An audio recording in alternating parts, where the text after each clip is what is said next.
Good afternoon, everybody. Welcome to the live telecast of the grand finale of the T20 matches of the Summer League 2023.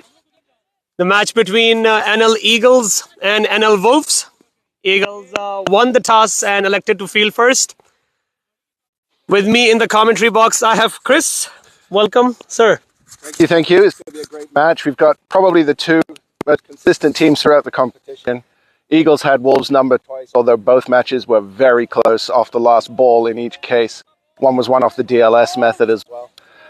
Eagles had Wolves number, but Wolves have had everybody's number since the knockout phase started.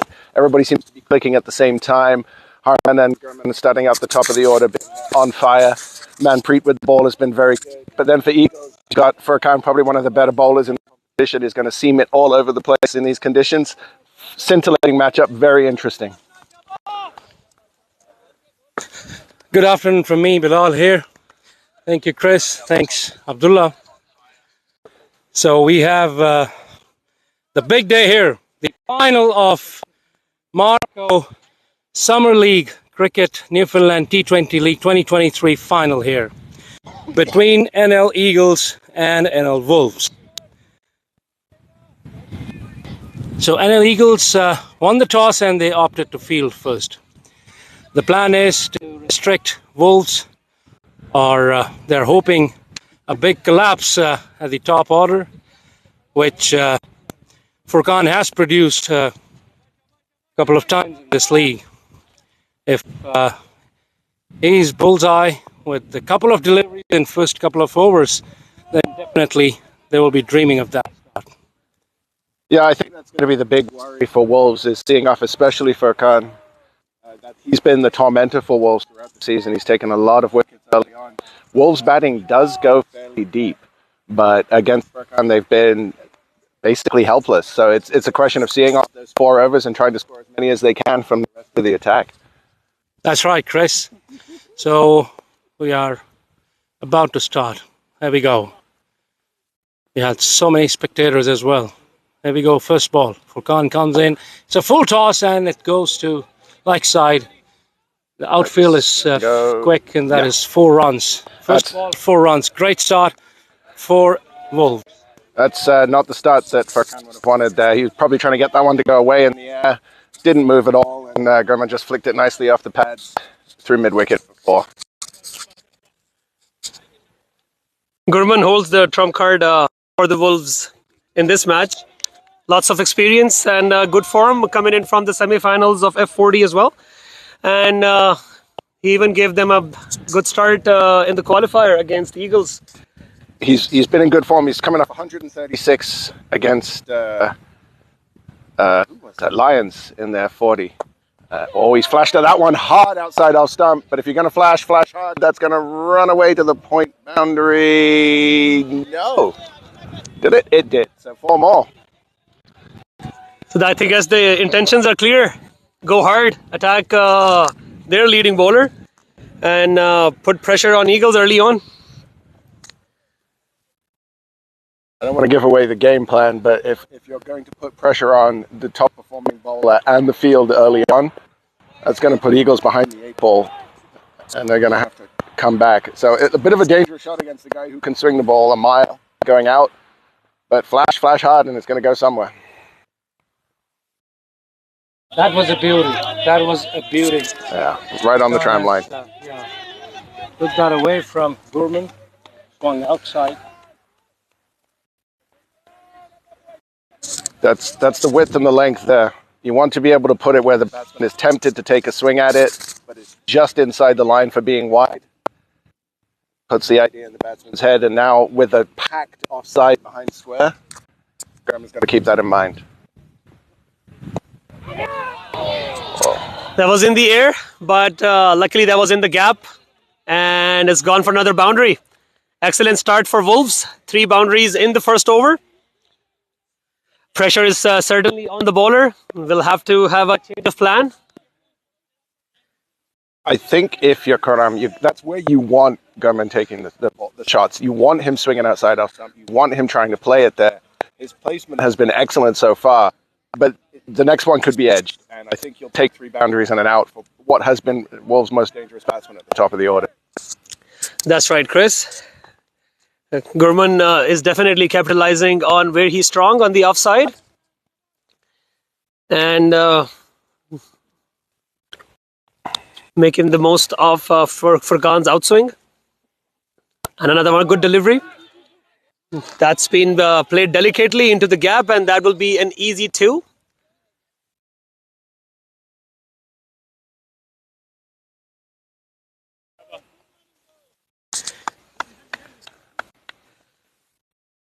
This is basically the ideal start for Wolves. They've got double digits on the board. Hasn't been any concrete chances. Yeah, and Gurman is 110% confident with his bat because of that 100 he got last game in the other format of the game.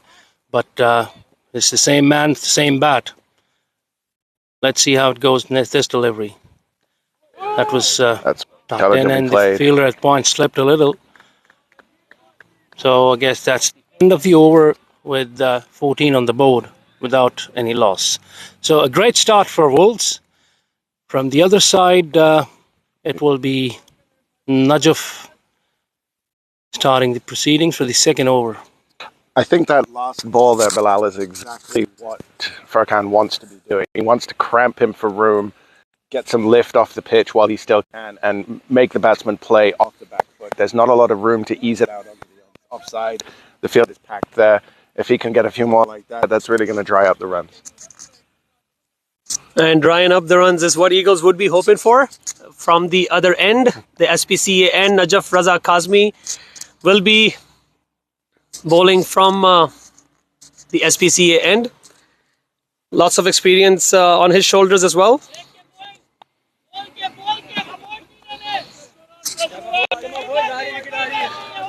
Harman Sidhu recently moved up the order to open. He's a very attacking batsman. He's going to be trying to smack it all over the place from ball 1. Najaf, as you said, a lot of experience. He's going to put the ball on the spot. So this is an intriguing contest right here.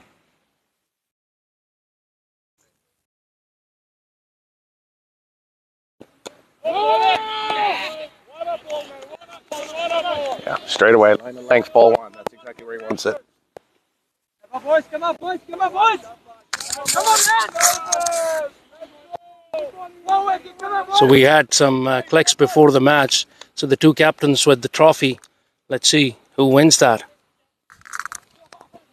Oh! Come on, boys! Come on, boys! And a bit of an agricultural swipe there outside the off stump. And this is what we're saying, attacking intent straight away from Harman Sidhu. And a good delivery by Najaf Raza Kazmi, pitched up and was beaten all ends up, straight to Khurram. Najaf steaming in from SPCA and Harman Sidhu facing, and there's a bit of an appeal by the bowler, but half-hearted, and another swing and a miss. I think the shout was more to unnerve the batsman than because they thought it was out at this point. That was quite a ways from the edge, but always worth an asking the question. That's a big appeal, and it has been given! First blood for NL Eagles. That is a beautiful delivery that swung in or swung out, but from this angle we could not identify.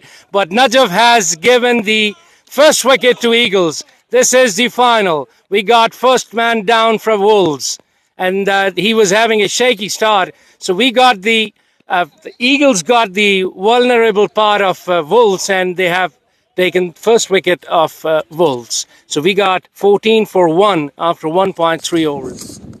It's okay, Bilal. We know you can say we. It's all good. It's all good. because I'm not in the playing 11, but I'm here in the commentary box feeling electrifying here. And we are feeling this as a Pakistan-India match. It was definitely an excellent delivery from Najaf there.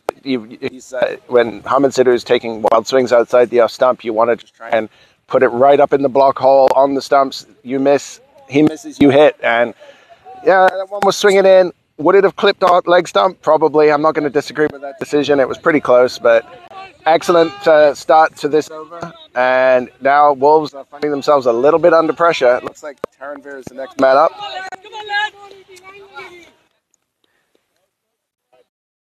Taranvir joins Gurman, so that kind of gives away the plan of NL Wolves. The intention is clear. They are very similar in their batting styles, and I don't think we're going to see too many forward defensives in the next couple of balls, that's for sure. That's right, and Taranvir playing in the lower order has been the savior of Wolves a couple of times this season already, being promoted up the order, so they would want to capitalize the power play and score as much as they can. It's one thing Akash has been willing to do for Wolves is tinker with the batting order depending on when the wickets fall. If you lose wickets in the power play, he is continuing to go with the aggressive batsman. The later on those wickets fall, he'll bring himself in, he'll bring Amandeep in, just to see if they can calm things down a little bit and just hit the singles. But the plan here is clear. It's going to be attack from ball one. That was a good shout down the ground for an easy single. That's probably the shot that Harman should have played the ball before. That's right.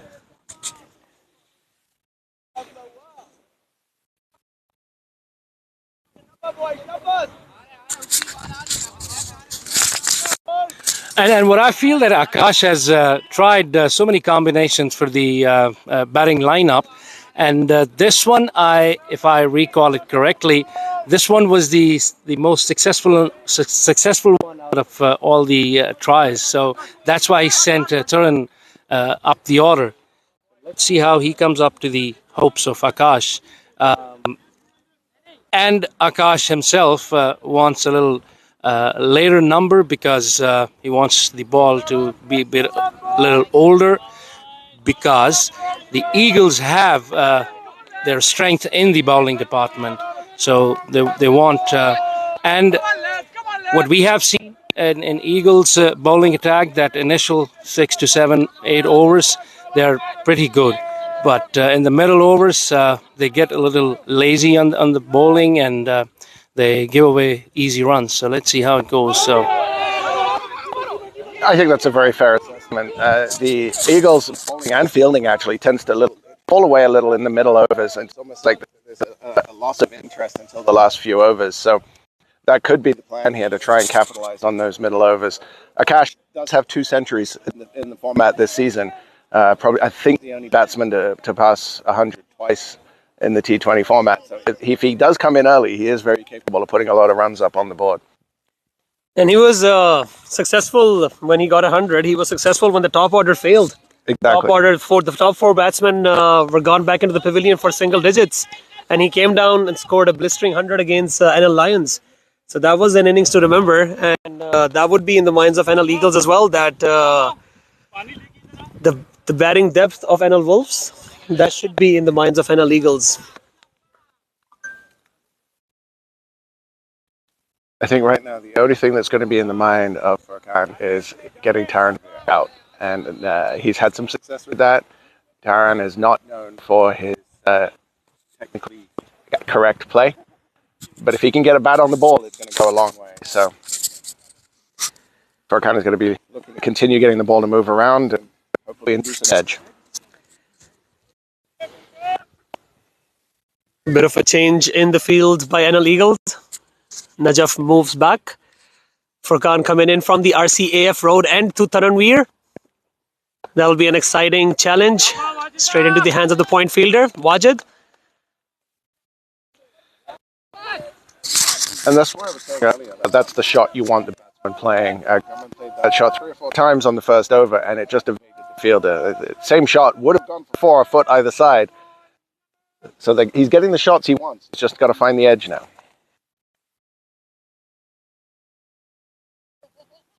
Furkan is trying to recover from the last over, but that was a full toss again, and that is going to be another boundary towards leg side for 4. Could be a no ball. Just watching the square leg umpire. They're going to consult. From my perspective, that was a little low. It's It definitely dipped in. close. So that And it was is- a it that is was a ball. no ball. So that will be a free hit. That's unlike Furkan. One thing, I've umpired a lot of games for Eagles this season. I've watched a lot of games, and Furkan's control has been excellent. He does straight down the leg side at times, but I have not seen him bowl too many full tosses like that. That's right, but that was a good ball. Yeah, Maybe and that's Taranveer was a little too early. yeah, it's some pace off that one. It's exactly the ball Taranveer was expecting, but just a little less pace than he was looking for. That's right. Good batting, good bowling, good cricket all around. The reason for the full toss is maybe I advised him to be a little full length because of his amount of swing he has. So let's see. Again, it's a full toss, but that was a good ball. Eventually, it ended to be a block hole. Little bit of after there between Furkan and Taranveer. Furkan just looking back at the batsman, perhaps thinking he's getting a little lucky. That's right.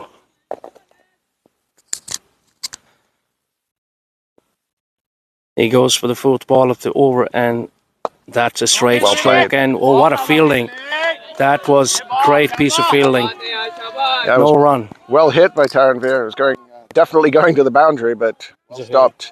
Is that Zohair? Yeah, he's undoubtedly going to come into play later in the game with some leg spin. That's right.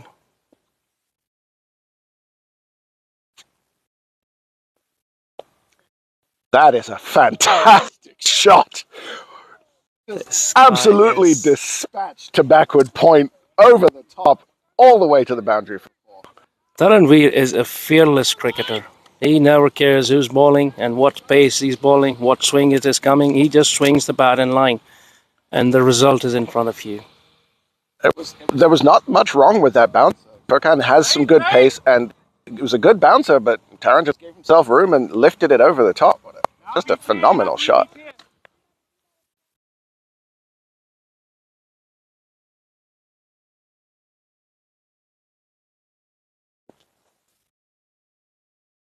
One ball to go in third over. Let's see what Furkan has to deliver.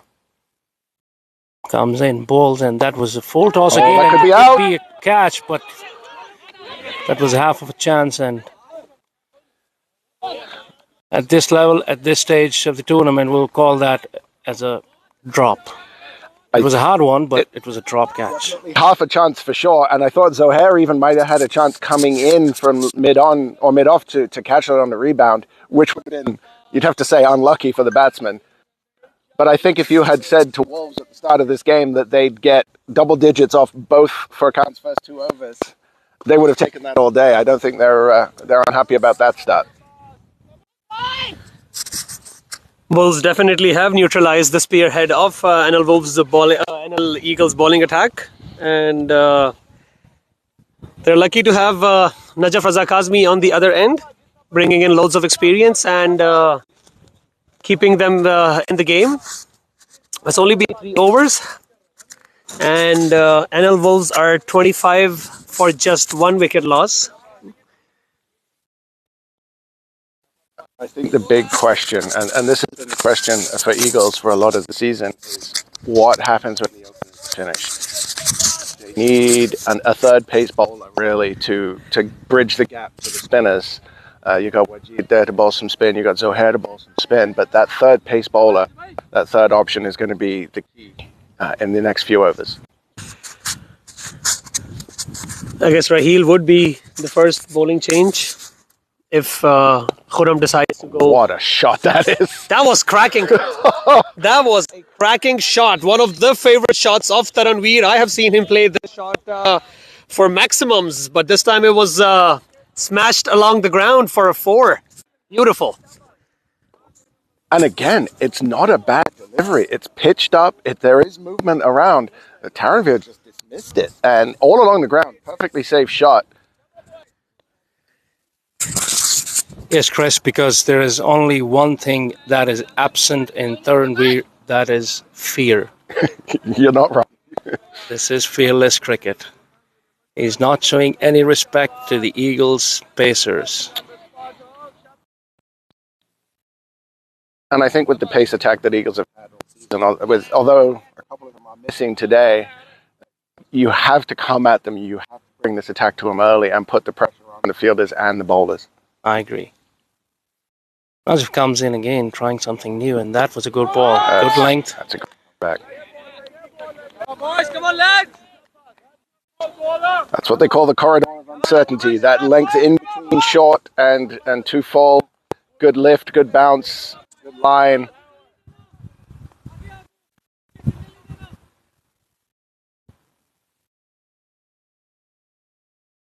Oh, that was a beauty. That was a beauty. Yeah.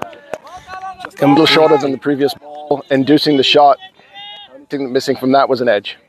Yeah, completely beaten.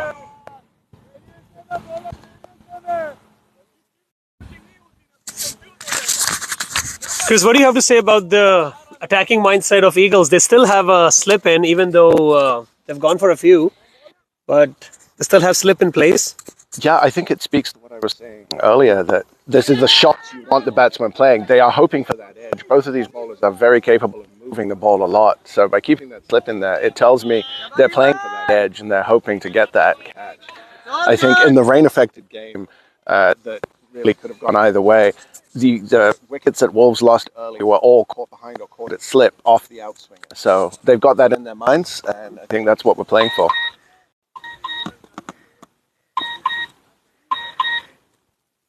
I guess the lack of wind is also helping the NL Wolves batters this afternoon.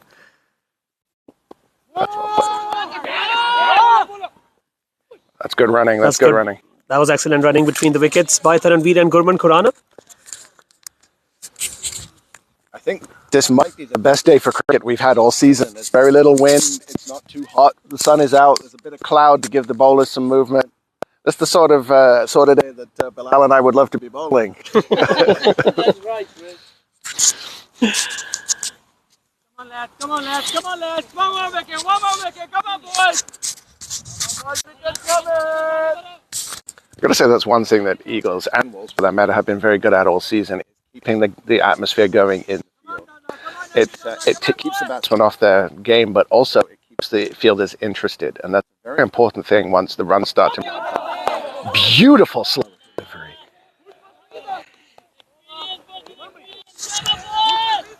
That's right, experience versus experience. Shout from the dugout, and that's what it was. Any other batter would have been LBW on that beautiful delivery, but it was Gurman Khurana's experience that he survives and survives yet another over. NL Wolves are 32 for 1 after the end of fourth. Will we see a bowling change? Looks like it. I think just on that last delivery, I think Gurman Khurana, he was in position a little early for the defensive, but he was able to adapt to the speed and avoid just popping it straight back up for the caught and bowled. So well bowled, well played. You love to see it. Good cricket on both sides. Excellent cricket all around, Chris. That's right. Look, it's going to be, is that Raheel? Yes, indeed.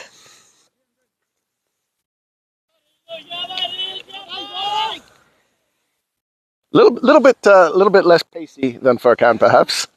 That's right.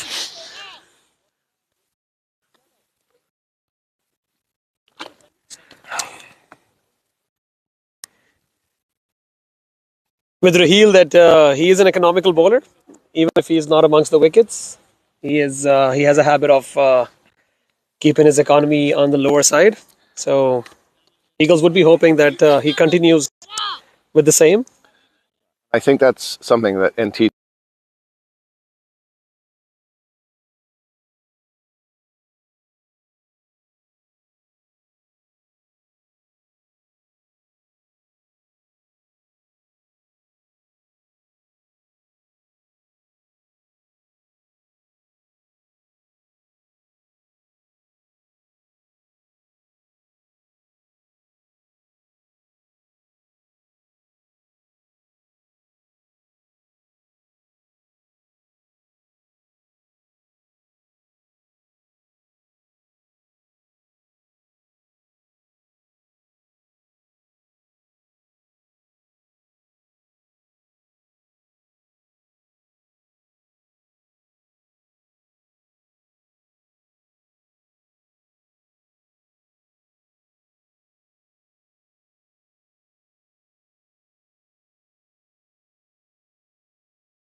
I'll check this.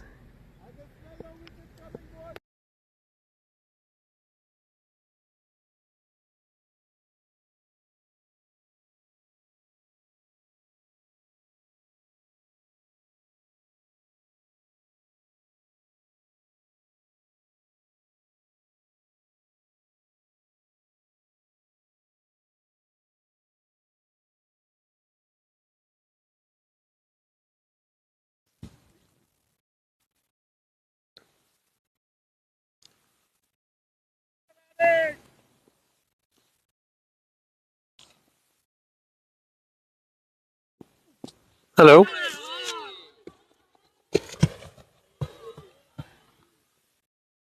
Hello. Hello. Hello.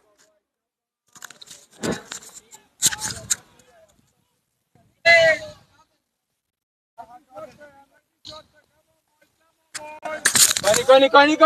Hello.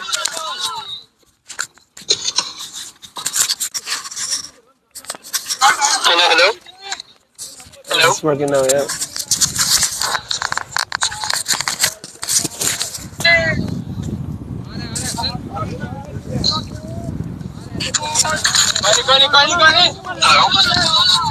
We are back into the commentary box. We had a technical glitch.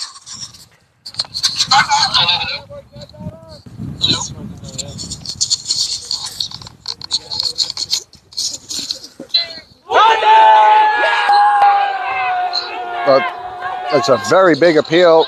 Umpire Kathan is not interested. It hits something. There was a definite sound, but Gurman isn't moving.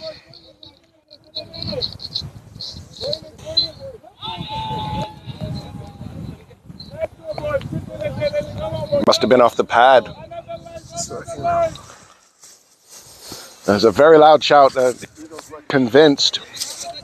Batsman didn't move, umpire unmoved, so must have come off the pad there. After the inside edge for 4 we just had, this has been a very good over for Najaf. And the pressure is starting to turn back on the Wolves now. Najaf into his third over and bowling the last delivery of the power play. Najaf from SPCN to Gurman Khurana plays a good shot and a little bit of fumble in the cover region, and but they will restrict Gurman for a single. End of power play. NL Wolves 52 for 2. That's an excellent power play, Chris. It's pretty good. I think they would have taken almost 9 and over. I think that one might have just been a chance. I don't think it came off the ground before it got to the fielder.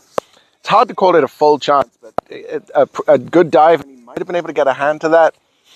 I think Wolves now, they've got 2 very experienced batsmen out in the middle, one in excellent form, one who's capable of scoring 100 at any given moment. And the game is nicely balanced. I think Eagles will feel like with 1 more wicket, they'll be on top. And Wolves will feel with another couple of big overs, they're on top. So I think the game is very nicely poised as we go into the middle overs here. Chris, we have 36 live viewers watching this stream. That's the highest number that I've seen in the last 4 months. I think that's an excellent sign, and it speaks to how quickly cricket is growing here in Newfoundland and Labrador. You know, as we look to having the Eastern T20 possibly being hosted here, the fact that we're seeing this much support and these many spectators is a great sign for cricket in this province. Hopefully we continue to grow.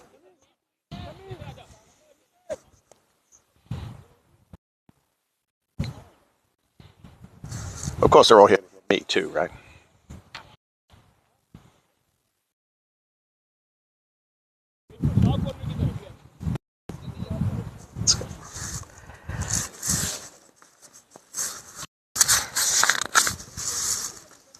It's going to be Raheel to continue the RCAF road end. As we look at the field, we've got deep mid-wicket, long on, long off, deep point, and a third man.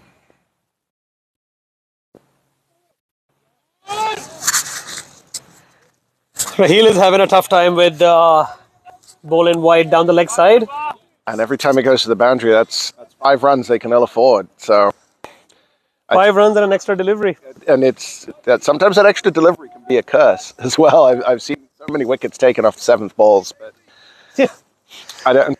The free runs are never a bad thing for the batting side, so they will take that all day, every day. And, it's an interesting decision. They've gone from an ultra-attacking field, keeping a slip in for that long, to having the maximum number of fielders they can outside the circle. What do you make of that change? I guess the plan wasn't working. I guess not. The plan to have an edge, they didn't even get a single edge. So if it didn't happen once, it's not going to happen twice. They did have the one inside edge that came down to the boundary, but other than that, it's been pretty much off the middle of the bat. They're just bringing that fine leg up to a short fine leg to keep the 4 men inside. Again down the leg side.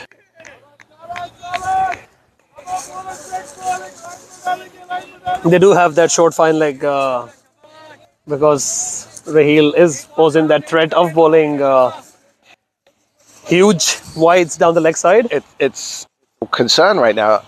As the batsman, you do have to keep it in mind that you might get bowled around your legs. That's the only thing. And that's full but outside off.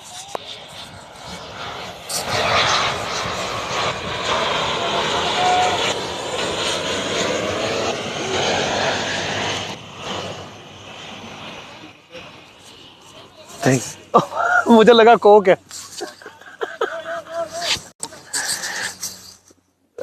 आपकी है आप पियो पियो thank you So Raheel has found the line. He's just got to get the line on the length correct on the same delivery. Oh, that's a beautiful shot. Well played there by Akash. Just using the pace of the ball to direct that down. Well fielded on the boundary. I believe that's Hassan down there, third man. What I like about Akash, Chris, is that he is excellent between the wickets. Yes. He is going to take those 2s and those 3s. He rarely takes a single. I have seen him taking doubles into the hands of the fielder. Yes, he's always looking to take the quick first run, which is so important. That is a very good delivery. I think it was going down the leg side. That would be my guess. We are at a bit of an angle here. But that's why Raheel is so dangerous. Yes, he's going to bowl some wides down the leg side, but he does get that massive movement. That one just outfoxed Akash, who's been in good form. You mentioned he's going to bowl wide down the leg side, but how dangerous are those wides going to be? And that's the trade-off. And it's what we were saying earlier about that third bowler. We know that Eagles has good depth in their spin department. We know that their opening bowlers are very strong. It's that third bowler that has been their weak point since Harun Saifi and Mohan Butt became unavailable. That's right. That was a huge dent into their bowling strength. Raheel coming in from the RCF road end outside off stump. And that's the line and length that has been troubling Wolves all day. And that's what they've been. It's almost like a concerted plan to put it on that line and length.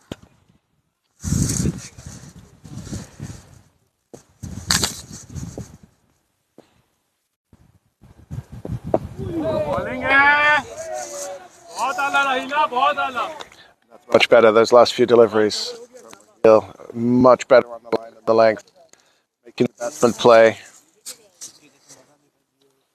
It's another 11 run over. Wolves are comfortably placed on 63 for 2 after the end of 7th over. That's the run rate of 9. And I think that's what they would be looking for. 170, 180 on the cards. And I think they have Eagles in their hands. I think with the bowling lineup that Wolves has had, I spoke about their depth in batting, but legitimately 9 of the 11 players from Wolves can bowl. And I think if they can get 170, 180 on the board, the Eagles are going to be under pressure from ball 1. That's right. I've seen Akash utilizing 7 to 8 bowlers. And I think I remember in an F40 game, he was the only one who didn't bowl because he was the wicket keeper. And he actually, in the last F40 game against Lions, Wolves were in serious trouble, and he came on the bowl. His first over went for rot, but he got the breakthrough wicket, and from there, Lions just collapsed when Manpreet came back on the ball. So he has shown a willingness to try different bowlers. And with so much depth and so many people who can do so many things, you've got outright pace with Tanavir, Prabmeet and Prab. You've got swing with Harman and Manpreet. You've got spin from Raghava, from Aman, and even from Akash himself. They have the bowlers to do whatever they need to do at any given time. And meanwhile, in the Eagles camp, they have relied on their main bowlers. They don't tend to go to their part timers as much. And I think that's the key difference between the two teams is that when Eagles wins, it's because one of their key bowlers performs very well, or one of their big batsmen perform very well. That's right. With Wolves, they get contributions throughout the order, but because nobody up until now has really been a standout performer consistently, you do have the risk of everyone getting out cheaply. So it's two very different approaches, and both have been successful all season. So.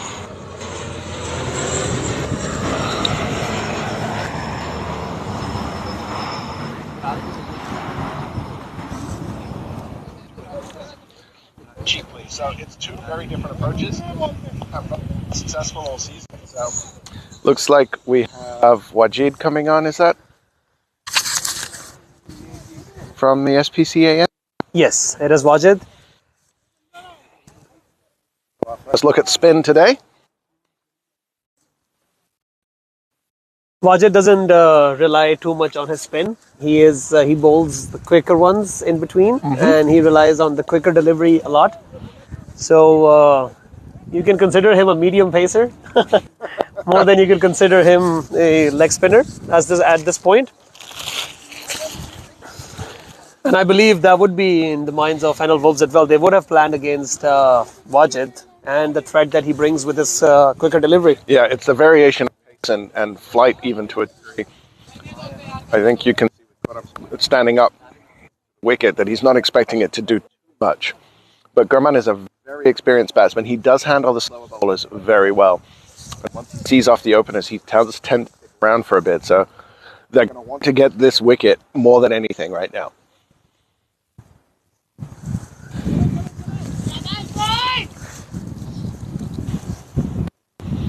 Wajid to Gurman. Flighted delivery, and it's edged. Was it edged? Underside of the bat, I think, just chopped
Please let us know in the comments if you guys can hear us now.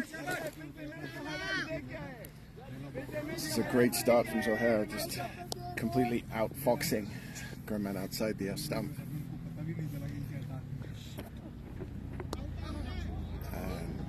Picked up nicely, safely in the air, but that's, again, great running from Akash. Picking up early that the bowler was, or the fielder rather, was not attacking the ball, and the outfield is slow enough that they were able to run two there.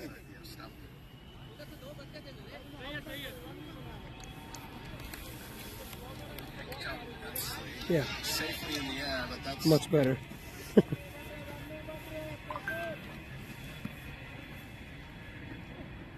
That's wide.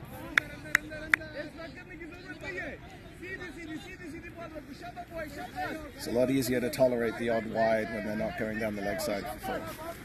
That's right.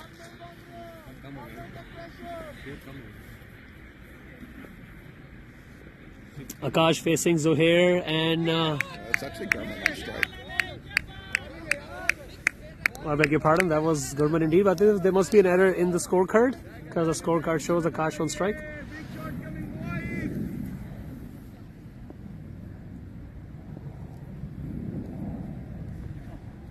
Oh, that's beautiful. Nicely flighted. And a good call for a single there. Zohair got that hand to the ball and stopped it mostly, but couldn't hold on to it, and the batsmen were able to get through for the single. Did they miss a run, maybe? Maybe they thought that the last shot went for one instead of two?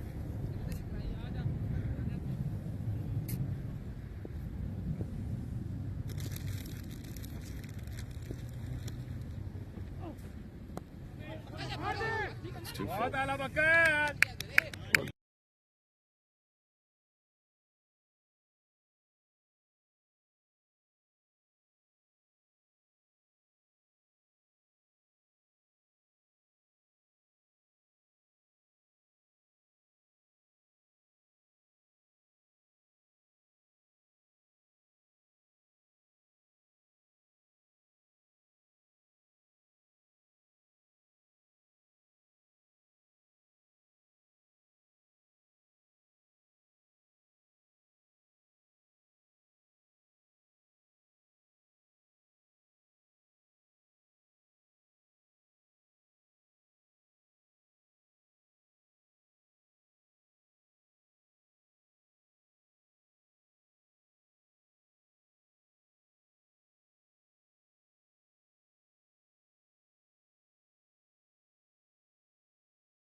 We are back into the commentary box. At the end of the 9th over, Wolves are 73 for 2. Wajid to Gurman Bhai. That was a good delivery and well played by Gurman. Yeah, the spinners have really started to dry up the runs. We're down to 8 runs and over now as opposed to 9. And I think the batsmen are doing the smart thing and figuring out what the bowlers are doing before they try and play too many attacking shots.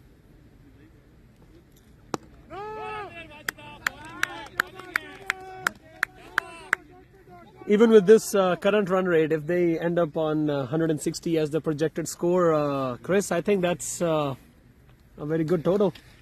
I don't think they'd be happy with it, and I think they'd feel pressure in the field. And one thing Wolves have struggled with when they're not chasing is that some of their bowlers don't handle the pressure in the late overs very well. So I think batting first, what they want to do is score enough runs that doesn't come up. That's very full.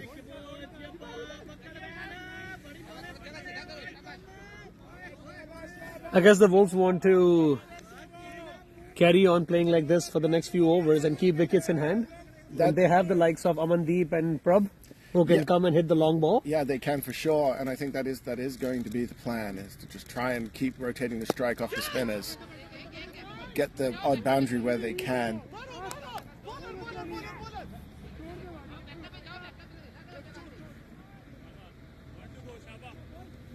Both Wajid and Zohair have had a tendency to fall away for an over or two.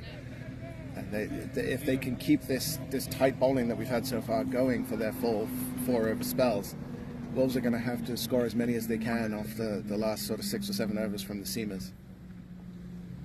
That's well played. But again, straight to a fielder. I guess that's what a good opening stand or your top order giving you quick runs gives you a little bit of room that you can score 4, 5, 6 runs and over in the middle overs. Exactly. And Akash and Gurman are executing that plan perfectly. Yeah, that's the key. When you start off so well in the power play, it gives you the ability to have a couple of slower overs in the middle. And we've seen that just now. That's how important it was to get off to that quick start. I do think that Wolves will need to be careful. You can't have too many overs going for 3 or 4. They are going to need to score a couple more overs at the 8, 9, 10 run and over pace.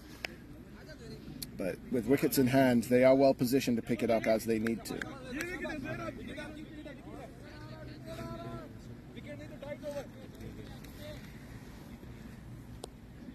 We will have a short break in the commentary box after the 10 overs, and we will be back after 5 minutes.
Eighty-six.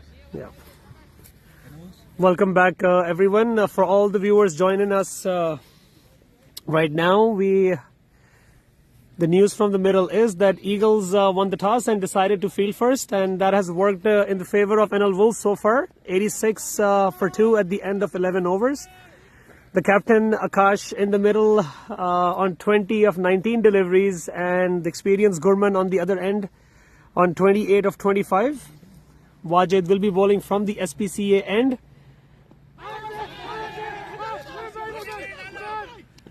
And I think the throw was at the wrong end. Had it been onto the bowler's side, Akash might have been in trouble, but that would be another single added into the batter's tally. I think we're seeing now this has been an innings of two halves so far. With the pace bowlers, Wolves were just taking the runs wherever they wanted, but with the spinners now on at both ends, the runs have dried up a lot, and Eagles are very quickly getting back into a strong position. It's going to be interesting how these last 8.5 overs go. Wolves will be wanting to put at least another 100 runs on the board.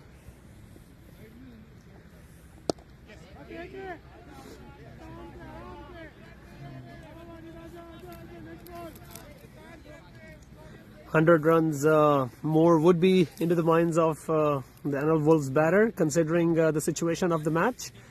Just a couple of wickets down. That's well played, powerful shot down the ground, but that would only be for a single. I think you're starting to see Akash is getting more comfortable, and he's switching into that attacking mindset. He's trying to just find the gaps, and it's going to be a challenge from here on out to put up the score that I think Akash would have targeted when he was put into bat.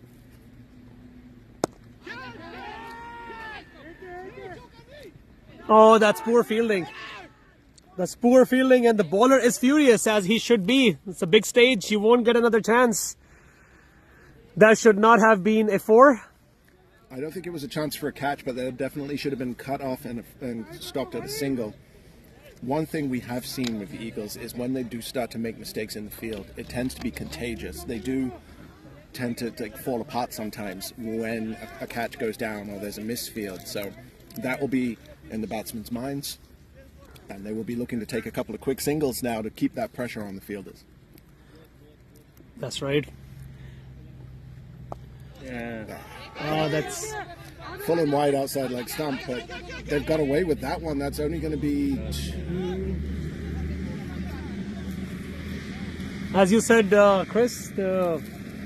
When the problems starts happening, it's like contagious, and even throw starts getting thrown at the wrong end. It's very hard when you're in the field not to let your head drop when a mistake is made, and that can go through a team very quickly. So this is where Quram and Najaf, as one of the more experienced players, they need to speak up. They need to keep the team's heads up and remind. You got to have goldfish mentality with these things. You know, the mistake is gone. You can't correct it now.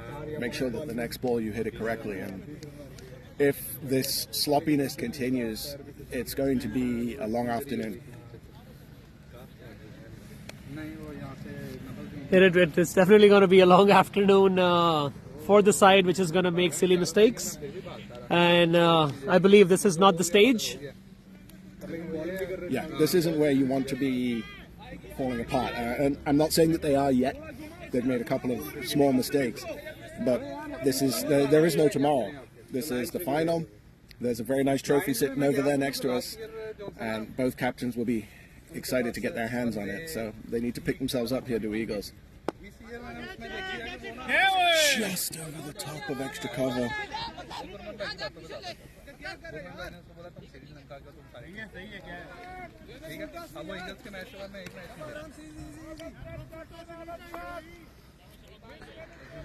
That was a full toss, and the batsman almost got himself in trouble.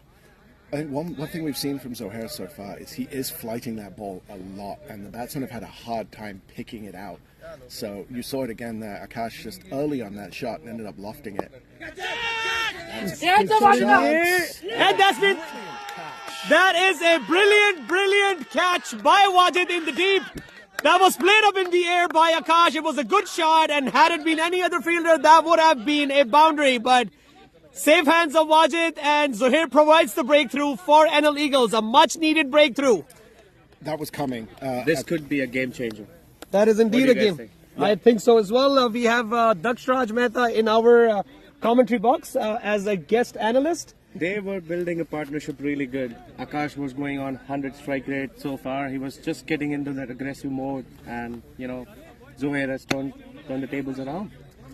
So let's see where it gets from here. Now Eagles are charged up all the way. I do think that wicket was coming. Akash had played a couple of lofted drives back down the ground that just evaded the fielder. Still, an excellent running catch low to his right by Wajid there. Indeed. Very well taken. And Eagles needed that wicket. Akash in attack mode is not somebody you want to be dealing with. They will want to get Gurman Khurana out. He is still a very dangerous person at the other end. And the game is now in a very interesting spot. Yeah, and now let's see how Eagles takes it from here. Like, they have gotten the breakthrough, and I hope they build on this partnership with the bowling of Wajid and Zuhair so far. 3 overs in. Hopefully the momentum shifts towards Eagles now. But at the end of the day, as you said, Gurman Khurana, experienced batsman. He can change the game anytime, any moment of the. Absolutely, and I think you can tell from the fact that it's Prabha Juthia that's come in now to bat. He is a very attacking-minded batsman. There is a clear signal of intent here from Wolves and from Akash that it's time to pick up the pace. And I don't think you're going to see very much defensive play from Prab here. No, indeed. Prab has been very, aggressive throughout the season all the time, and he has been proven to be a very good all-rounder throughout the season. So, just a single on the leg side. In my opinion, Prab should take a couple of deliveries, let Gurman play, because he's set in the middle. Yes. And once Prab himself finds himself to be in the comfortable spot, then he should take the charge. But yes, the intent from the beginning from Wolves has been take charge. They have been aggressive. They have sent their aggressive batters up the order. I mean, the score is not bad. It's 98 for 3 right now for 12.3. So of course they're gonna keep looking for more hits from now onwards. Down the middle.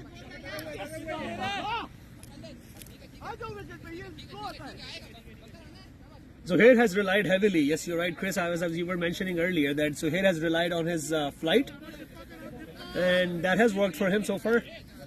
He hasn't been getting a lot of turn, but that's because he's been flighting it up and pushing it up towards the batsman so much that there hasn't been much time for it to turn. One thing that Prab has been susceptible to in this season is he does tend to see red. If he gets good connection on a ball, he will try and hit the next one in exactly the same spot. And so you see a lot of boundaries and out. I totally agree with you on that, Chris. Prab has been and that's a boundary. A misfield by the fielder Wajid, and it has gone to the boundary. What a poor showman of the fielding. Yeah, that's unfortunate, especially after the catch he just took. And this is the sort of thing that can cause that team's heads to drop. So, as a captain, you have to keep your team's heads in the game. 100%, 100%, Chris. And this is small things that changes the whole momentum of the game towards a different side. Absolutely. If he put that catch down, for example, who knows? Oh, it would have been a different game for now, right? So, Because Akash was looking so good. looking dangerous.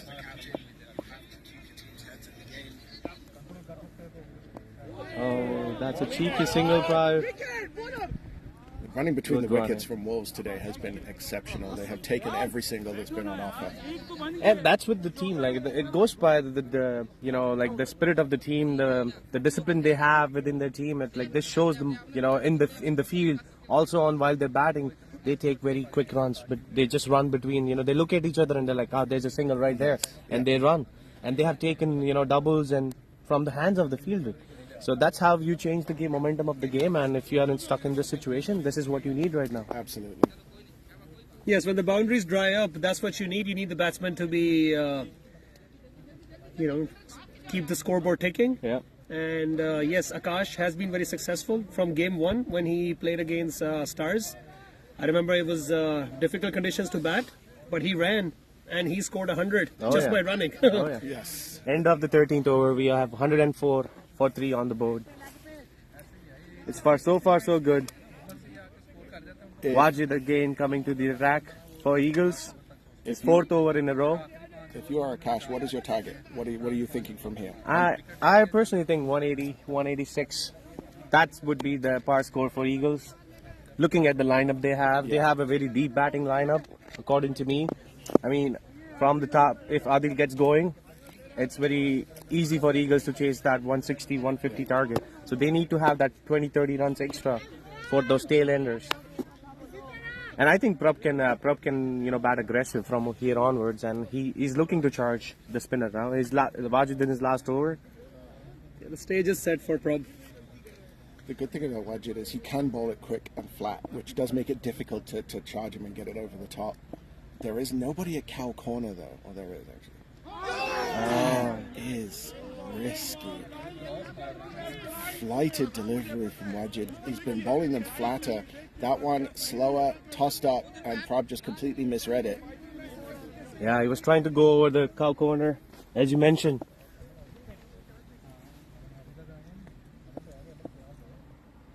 That's wide. That's a wide ball. But I think these two teams deserve to be in the finals. What do you think, Chris? Yeah, I think it's been the 3 teams that I've been watching all season are NSK, Wolves, and Eagles. NSK beat Eagles twice, Wolves beat NSK twice, and Eagles beat Wolves twice. So they've all been interacting with each other, and all of the games in the eliminators between those 3 teams have been so close that it was always going to be some combination. I think Wolves have clicked at the right time, and Eagles, they've lost a couple of games that they maybe shouldn't have, and it's made it a very interesting final between arguably 2 of the best teams in the competition. I mean, the consistency that Wolves has gotten from last couple of games of winning consistent 4 games in a row, that changed the momentum of the team. Prab Majitia coming out at 4 or 5 and hitting 30 runs in 15 balls. That changes the whole momentum It of the does. game. And that lifts the whole team up after that. Okay, let's bowl really good now and we can get them out. We've had performances from people like Manpreet taking 3 and 4 wickets in a game. We had Harman taking 5 wickets in a game earlier. Good running from Good running from Are they gonna batsmen. look They're for a looking third? for one. Oh no. That would have been cheeky, I think. Good running from the batsman. Yeah, I agree. Like Eagles had a very good player, Haroon Saifi. You know, he unfortunately had to leave town. But if he would have been here, it would have been a different aspect of the game right now. And Which ifs and buts, you know what I mean. He could have been there, or if he's there right now, but it's not gonna be working the same. You know. No had butt as well. Another yeah, missing yeah. player, right? So I hope he's enjoying his time in Mexico right now. he's probably watching live. Yeah. That's a quicker delivery from Wajid. That's well bowled. He's bowling. He has bowled so good today. He's definitely performed under some pressure. He came in to the attack with Wolves very much in the ascendancy. A lot of runs on the board, and he has completely stemmed the flow of runs. Indeed. In last 5 overs, I've seen only 30 runs coming from Wolves. Another flighted delivery. And That could have been a wide. I don't know. Umpires didn't see. It was a that's a good spell. That's his last delivery, I believe. yes. That's his Yeah, 4 that's a overs. good spell by him. And this is where the game is going to get interesting, because they need to bring one of their seamers back on or go to a 6th bowler, and the seamers have been expensive. So I mean, they only have 5 bowlers. If I look at the squad right now, like Rahil Zaman, Najaf, Furkan, and 2 spinners. yeah, Ijaz not playing today. He would have been another option. Yeah. And I think Hassan can bowl a few overs, but here and there. But at this time of crunch, you don't want to introduce a part-time bowler. It could be, working in their favor, and it could go the other way, but it's a gamble. Well, I think Wolves now, their goal is going to be to give Quram no choice but to bring on a part-timer. If you bring a Rahil or a Furkan back into the attack and he gets spanked around. I think Gurman is set for those players right now because he has played from them the first over so far, so he knows how the ball is going to react to. So hopefully, Quram has some magic cards in his pocket to show us.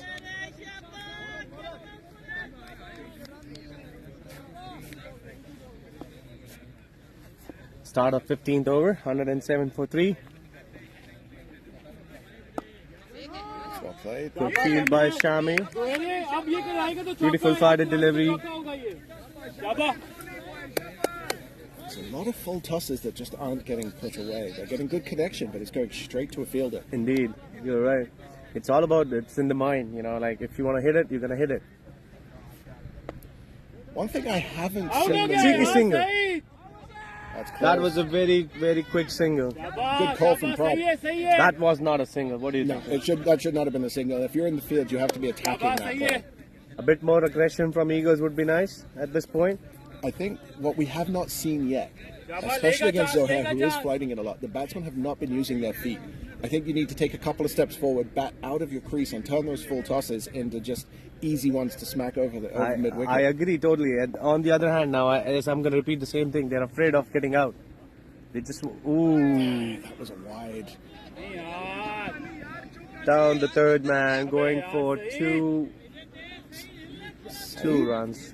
Very casual chasing that ball. Yeah, something's wrong with Saeed. Saeed needs to build up his fielding.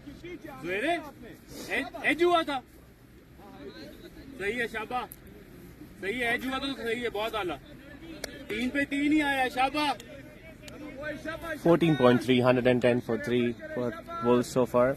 Looking good from here and out. I hope they score 60 and 70 more runs from here and out.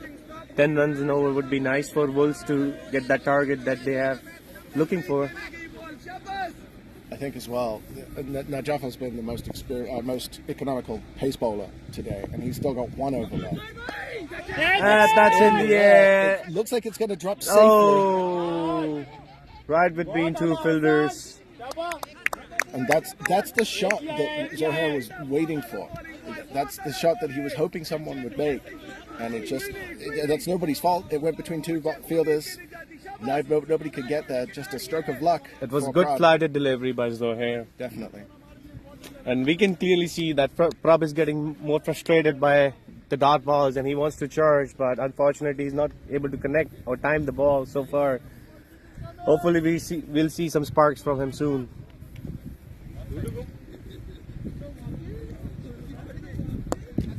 Full toss and a single on mid-off. Yet again, a full toss that they haven't been able to capitalize. That's true. Small things that we, think that can make a lot of difference. Yeah. You can't even say that he's spinning the ball. It's just flight, and the batsmen haven't been able to adapt. So why change your plan? It's working. It's working. And so far, Gurman has doing it brilliantly. Running down the wickets, rotating the strike. He's not hogging the strike at all. Nope. I think Prab is going to try and air condition the ground here. He's frustrated. He hasn't been able to do anything to get it off the square. He is going to take an almighty swing here. There he goes, and in the air again, and Zohair comes underneath and catch. Prab Machitia, as I told, was frustrated. He has given his wicket to Adil Ilyas. Straight down his throat, and you could see that was coming. He was getting frustrated. He wasn't able to pick up the flight of the ball. It's gonna get interesting from here and now onwards. Let's see who's walking in the crease. Oh, I see Manpreet walking in. No Aman so far. I don't think this is Aman's strength. Wolves need some quick runs. Manpreet, last couple of games, he's had a quick 20 off 15 balls. I think he's a strong player, no doubt. He is very strong. And the plan here is just to have him just loosen the shoulders. The spinners are done now. Yeah. So we've got 2 overs of Furkan, 2 overs of Raheel, and 1 of Najaf left. Raheel would be the question mark. He's not going to get the swing with the older ball. He had the tendency to fire it down leg side a bit. So do you bring him on for his last 2 overs? I think Raheel could be, that changing moment for Wolves or either for Eagles. Exactly. So it could go either way. But see, Wolves has been so far they have been doing good. Their strategy has been working out. But now last couple of overs they've been going down a little bit. What do you think about Taranveer introduction as one down batsman today? I think it was a definite signal of intent from Akash to continue the attack in the power play. Exactly, because they already scored 50 runs in that power play, and which was really good. The start that he gave, 21 off 19 deliveries, Yeah. which was needed. He hit the prime mover for 3 fours, Yeah. and he's like a tail-ender batsman. He's the finisher. This is where he would normally be. Yeah. And I think they might be missing him now at this stage of the game. This would be his prime time to come on with 5 overs left. But Manpreet is capable of filling that role. He's going to be very important later in the game as well with the ball. He's taken a lot of wickets recently. Yes. So again, we're in an interesting position here, and a lot of weight rests on this man's shoulders, Gurman. 15 overs done, 112 for 4. Goodman still in play, 42 off 34 balls. He's doing good so far. Wolves are looking great. I hope they score 50 more runs from here onwards to get that proper target. The projected score so far is 149. I don't think they'll be happy with that. No, that's a very tight spot to be in, because you got to bowl good in order to defend that much score. Exactly. That's not a power score on this ground. Look at the field. The field has been mowed so nice today. The balls are rolling. Here we see Hassan in the frame. Come on, boys. Come on, lads. Come on, lads. Come on, lads. Will he be the X factor? He can come on to bowl. Has he got a couple of overs in? Yeah, that's what I was gonna say. If the magic happens, if Khurram has the magic cards played right, he can turn this around.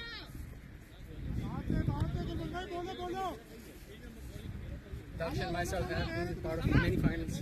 Indeed. So this is the key man here. This is the guy that's wrecked Wolves in a couple of games so far this season for Khan. But he's been an exceptional bowler so far, and he's naturally skilled with his wrist, the way he swings the ball away from the batsman, late swing, Very to late. be appropriate. But Gurman has See, this was the ball. Oh, that's got to be a wide, surely. The umpires has been strict in this game so far. That was a wide, It according looks to me. like a wide from here, but we're not straight on. It's hard to tell. It was too far from the batsman, but the Kathan- batsman had to walk 2 steps to hit that ball. Kathan is an experienced umpire, I think. Indeed, he's a level 1 umpire for the cricket annals so far. So we have both the level 1 umpires umpiring this game. And down the third man, and just a single. That gets Manpreet on strike. I'm not going to pretend I'm not mad that I didn't get to umpire on the phone. Well, it could be a conflict of issue for you. Just a little because- bit, Yeah, just a right? little bit, I yeah. tried. I was like, put me on because I took the day off. I'm like, let's do it. And then I saw the list and I'm like, that makes sense because level 1 umpires needs to be more prioritized than us, right? Oh, well played in the end. Could be the run out. Oh, that was a close one. That's a good. You won't see that shot in any textbooks. No. But hey, it was effective. It Oh, gets it Gurman came back in on for strike. him, Come on, lads. Gurman on strike, on 43.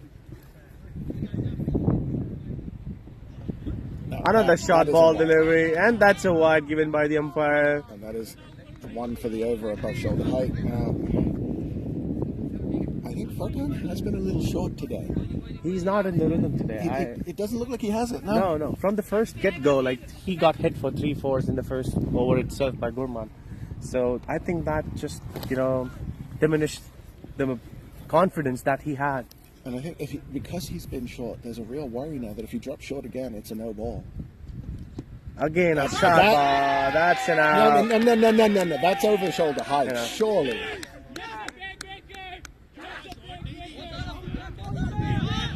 There's something interesting going on the field. That is. I thought that was over shoulder height. I heard something, but I wasn't sure was it shoulder or bat. But great innings by Gurman Khurana, 43 for I'm relatively 36. sure he edged it, but if it's over shoulder height, that's the second one in the over. That's a no ball. Debatable. So it's hard to tell from straight on. That is the square leg umpire's call. And I'm just watching now. Fahad is signaling it was at the shoulder and not over the shoulder. So that's very close, but that's Gurman's wicket. That's the one that they wanted. That's it. Here on now onwards, we'll see Amandeep walking in now at the end of 15.3. Wolves are at 115 for 4. the projected score has gone down to 148 now. It's interesting. We were just talking about short pitch bowling and how the potential for a no ball. This is the second time he got him out on the short pitch delivery. Yeah. The one time that was the last same bowler, yeah. And I mean, like Gurman was trying to go for it. You know, Absolutely. like And he was there. He was like, last 5 overs left. I gotta get the run. He was playing for the team. He wasn't playing for himself. So that makes sense that he got out in that similar fashion again for Khan. I think as Eagles though, if you're the captain of Eagles and you have the team 5 down and Amandeep comes out, opening batsman, very capable of hitting 60, 70 runs. It's not a reassuring sight. Like you want to start seeing tail enders at this point. Oh yeah. See, I think if this plan could work or it could go the other way. Definitely. But Let's see what Amandeep has to offer. Pitched up and swinging out. That's what I'd be bowling now. And down the leg side, just for a single. They're trying hard for 2, but no, just a single. He definitely wanted to get that one going back away from And the batsman. he looks like he's in a good touch now. He connected the first ball. 39, not 43. Because one boundary was off Prab, the misfield of budget. Okay. On Zahir's delivery. So he scored 39.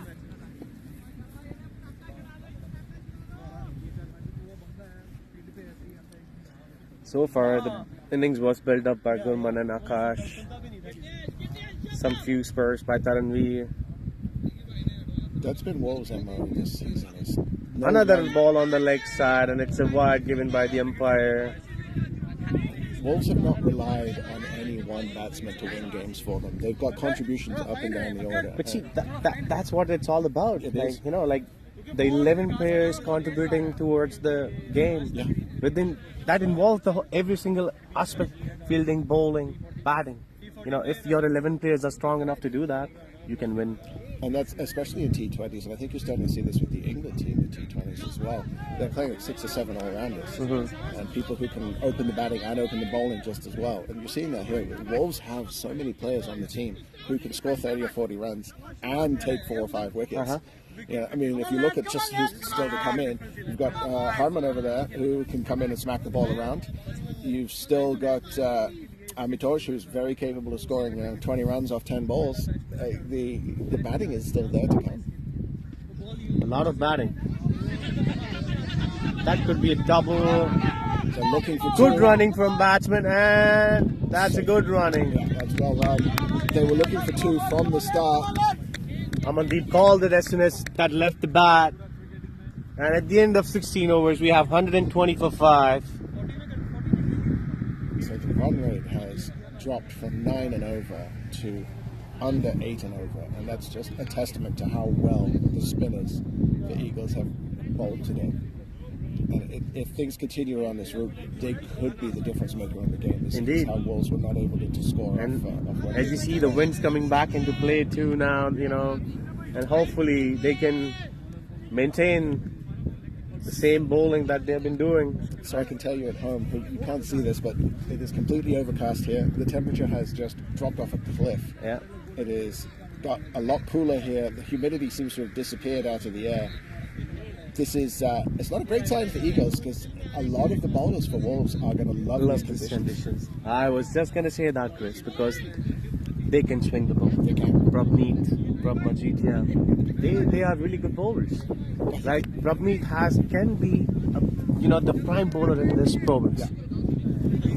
It's all about that, the final touch that a bowler gives it to themselves, and throughout the season, Prabmeet has been excellent for Wolves.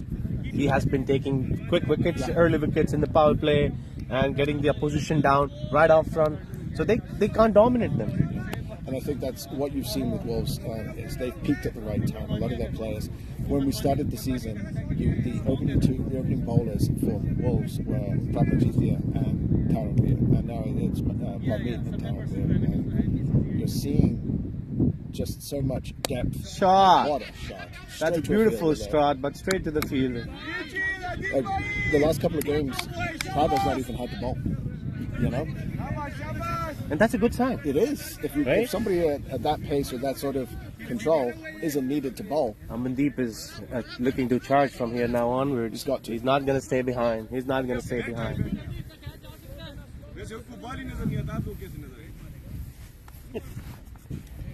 Manpreet on strike. Rahil bowling. Oh, goes to the keeper. It's a dot ball.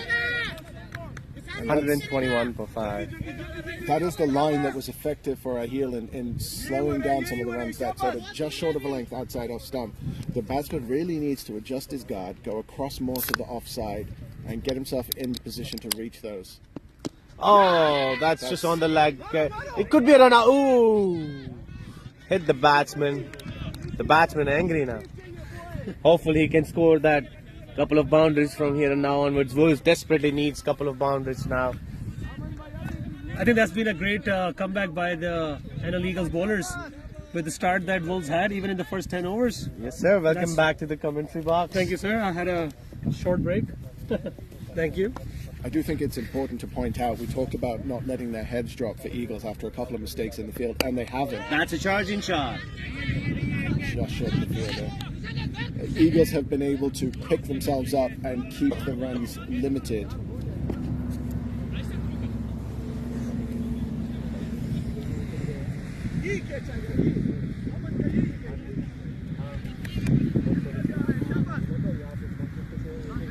Rahil bowling in from the RCEF road end to Manpreet. Manpreet makes room, but swings and misses. Just 3 runs off the first 5 deliveries of Rahil's third over. It was a bit on the expensive side in the first couple of overs, but has made a comeback when it mattered. He's found his line of length, and Manpreet has not been able to get him away. And he finally does connect, but again, straight to a fielder. That is the end of the 17th over. NL Wolves are 124 for 5. So, 3 overs to go. We have one more from Najaf, probably the last over. We got one more from Furkan, and I think one more from Rahil. Yeah. It's difficult to see where these runs are going to come from right now. Wolves have been thoroughly slowed down, and Eagles have to be happy with the situation right now with the game. Wolves will be wanting to hit 170, 180, and that doesn't look possible off the last 3 overs. That's right. The power hitters were sent in early on. There was a shuffle in the batting order, and I guess the intention was clear. The intention was to score quick runs early on, but it's kind of hurting NL Wolves at the end of the innings. Eagles has came back really strong with their spinners. You know, not giving them, choking the batsmen, not giving them easy runs. Even on the full toss deliveries, they were only able to get singles or doubles so far. So I hope Manpreet can, capitalize on in this over. As you know, Furkan not going to go easy on him. Furkan 1 wicket away on being the highest wicket taker for this season. And there it is. That's in the air, and that is it. That's called the commentator's curse. The commentator's curse. Furkan is the highest wicket taker of this season so far. He just surpassed Prahar from NSK, and that was his 27th scalp of this season. 27 wickets, it's not a joke. It's a lot of effort, time, and hard work put into that bowling by Furkan. Indeed, he was expensive early on. He's gone for 32 in his 3 overs, but again, just like every other Eagles bowler, Furkan has made an excellent comeback, and he has been amongst the wickets in his second spell. See, it's like when your prime bowler or like a proper bowler comes into a play and they know they are getting hit for runs, but they can come back and hit them more harder. This shows that. Yes. I also think it's an important point when you're a captain to change the ends your bowlers come from. Furkan bowled his first 2 overs from the road end, and now coming back from the SPCA end, different look, different everything, and it's worked for him so far. Amitosh Singh coming into bat, not as attacking as some of the options left in the pavilion for Wolves. So I think you're seeing here a definite desire to bat out the 20 overs for Wolves. Chris, I think it's going to go 140, 145 from here now onwards, I think, so far. That's what the projected score is as well. And that's a wide ball by Furkan. No extras. Extra is going to cost from here. Anything would be a bonus for NL Wolves above 140. They were targeting 180 at the beginning of the innings, but now anything above 140 would be a bonus. Good captaincy, but come on, bringing in those spinners and letting them bowl 4 overs. Definitely. On dot. To keep them going for sure. I think one thing to point out, these two teams, when they played each other this season, the games have not been high scoring. The first game, Wolves were bowled out for under 100, and Eagles won with 1 wicket in hand in the last over. That's right. In the second game, it was rain affected, so it was hard to tell what would have happened there. But both teams are so good in the field, both teams are so good with the ball, that getting anything over 120, 130 is still a challenging total. I mean, as I said, Wolves has some great bowlers too, you know. Oh, That's that's a a shot, great but- shot over the offside, and that's a catch. Right into the nudger's hand. Amitosh tried charging the bowler, but he couldn't do it. It was a good shot. It was what's needed at this point. He just picked out the fielder. I think the strategy of bringing in tailenders in the beginning is gonna, you know, bite them now. I wouldn't call them tailenders, Daksh. I would call them lower middle order. I mean, like, see, you know, Taranveer has been pretty successful throughout the season. indeed, He's but saved see, Wolves. they're not as reliable as you see in middle order batsmen, lower middle order batsmen, right? Let's say Prab is very reliable. Prab is a lower middle order batsman. You can tell him that. But Taranveer, come on, Taranveer splurted in a couple of games. You know what I mean? Like, he can bat. I'm not saying he cannot bat, but judging that's a final, you can't take those. It was an risks, an right? experiment that Yeah. worked. That worked It pretty did, well for it Wolves did, in but the power at the play. same time, he took 19 balls to get to those 20 runs. Those 19 balls, he could use those 12 balls. He could have played 10 balls and could scored 20 runs right now That's right. with an open field. You know, no ball swinging, nothing. There were spinners there in play. I think at the time it looked like the right decision. It did. And what really changed the game around was the spinners. Yes, they're missing Taranveer now, but if he was coming in now, who would have scored? We don't know what would have happened in the balls that he scored the runs off earlier in the innings. It's ifs and buts. Hindsight, right? Again, ifs and buts, Chris. Absolutely. I think, This game is all about like ifs and buts. What do you say? yeah, it is, right? And it's about your risks paying off. And at the time, it looked like it paid off. As we've gone later into the game, you have to give credit to Wajid and to Zohair for completely turning the game around. Harman now coming in to bat for Wolves, another man who has opened the batting this season and Yes. is capable of depositing the ball a very long distance. And I think he can do it. He has the strength for it. He has the means for it. And he got the technique for it. He can play really nice shots over the offside. Furkan from the SPCA end to Herman. Oh, another shot ball. Is that not Not for what? okay? Okay, interesting. The umpires have been very lenient with those outside the off-stump balls this innings.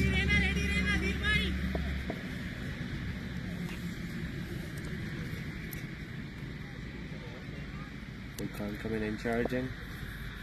Yeah, his blood's up now. Another dot ball. The pressure's getting to the batsman. Every dot ball is a pressure. From here on now onwards, they're thinking of 20 or 25 more runs on the board.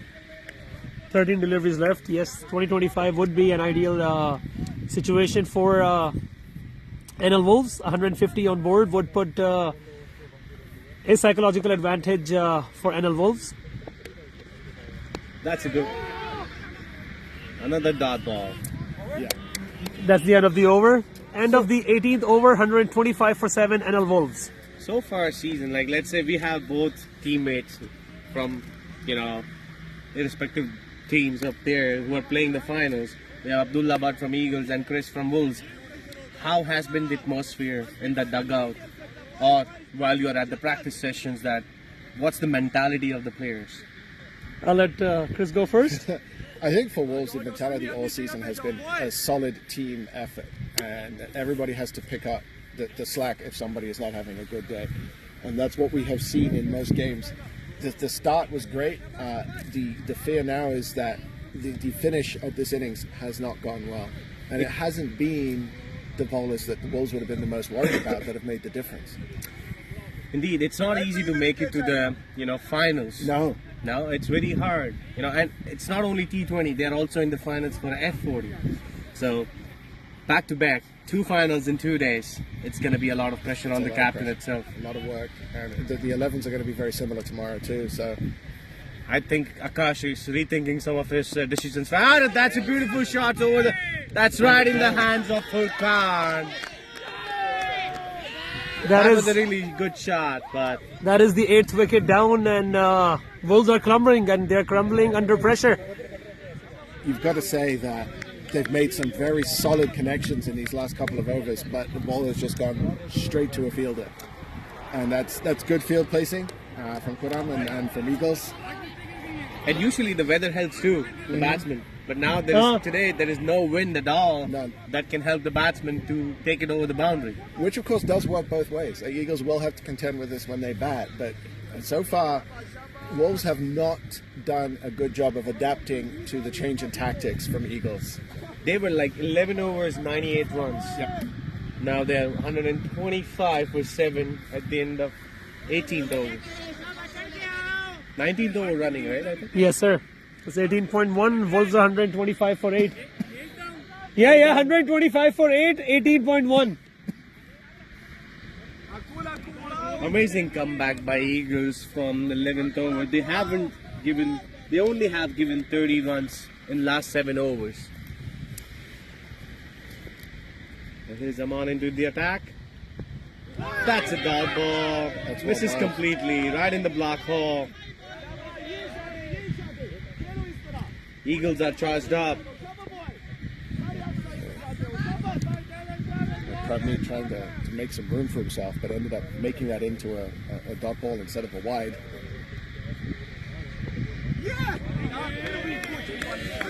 I think all the players have strength. It's just about getting the ball connected to the bat. Connect, that's it. It doesn't matter how strong you are. If the ball connects that, it's going to go over the boundary for sure. This is good death bowling from Raheel. He's found a good line and length. He was a bit expensive in his first over, but he took a wicket. He gave 11 runs in his first over, 1 by. That's well played. That was a slower ball. And Probably a double. To negotiate. Turns out to be a double run. Good running by Prabmeet.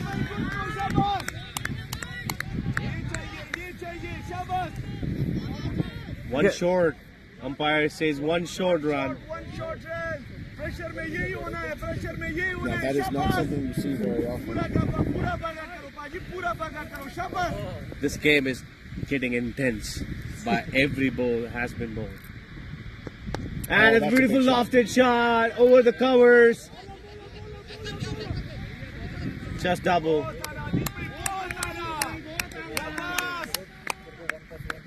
The intent is there. The intent is clearly there to score more runs from here and this is what Wolves need to do. At this point, it doesn't matter if you get bowled out. Psychologically, it's going to give an edge to Eagles, but Wolves cannot afford to play safe here. They just have to put everything into every shot. Yeah, that's right. All the cards on the table. Beautiful fielding of his own bowler. I guess Wolves would fancy Herman playing the last over, playing the complete 6 deliveries. I mean, they'd like for him to put all 6 into the parking lot, but I don't know how realistic that is at this point. Well, if that turns out to be that Yuvraj Singh's game, like 6 balls, 6 sixes, it could have been an interesting game. I'm not going to complain. Well, you are not going to complain, Chris. Come on, we all know that. I would say Abdullah might complain here. When I'm sitting in the commentary box, I'm a neutral. That's why I wore Newfoundland jersey today. Overdone. Yes. 128 for 8, 19 overs. Eagles has surprisingly came back very stronger. Yes. In the last 7 overs they have bowled, they have only given 30 runs. It's been a phenomenal turnaround, and with Najaf, who's been very economical today so far, bowling the last over. I would say excellent captaincy by Kuram. Yeah. bringing in the spinners, keeping them on, and then using their paces now with the. Yeah, it's over.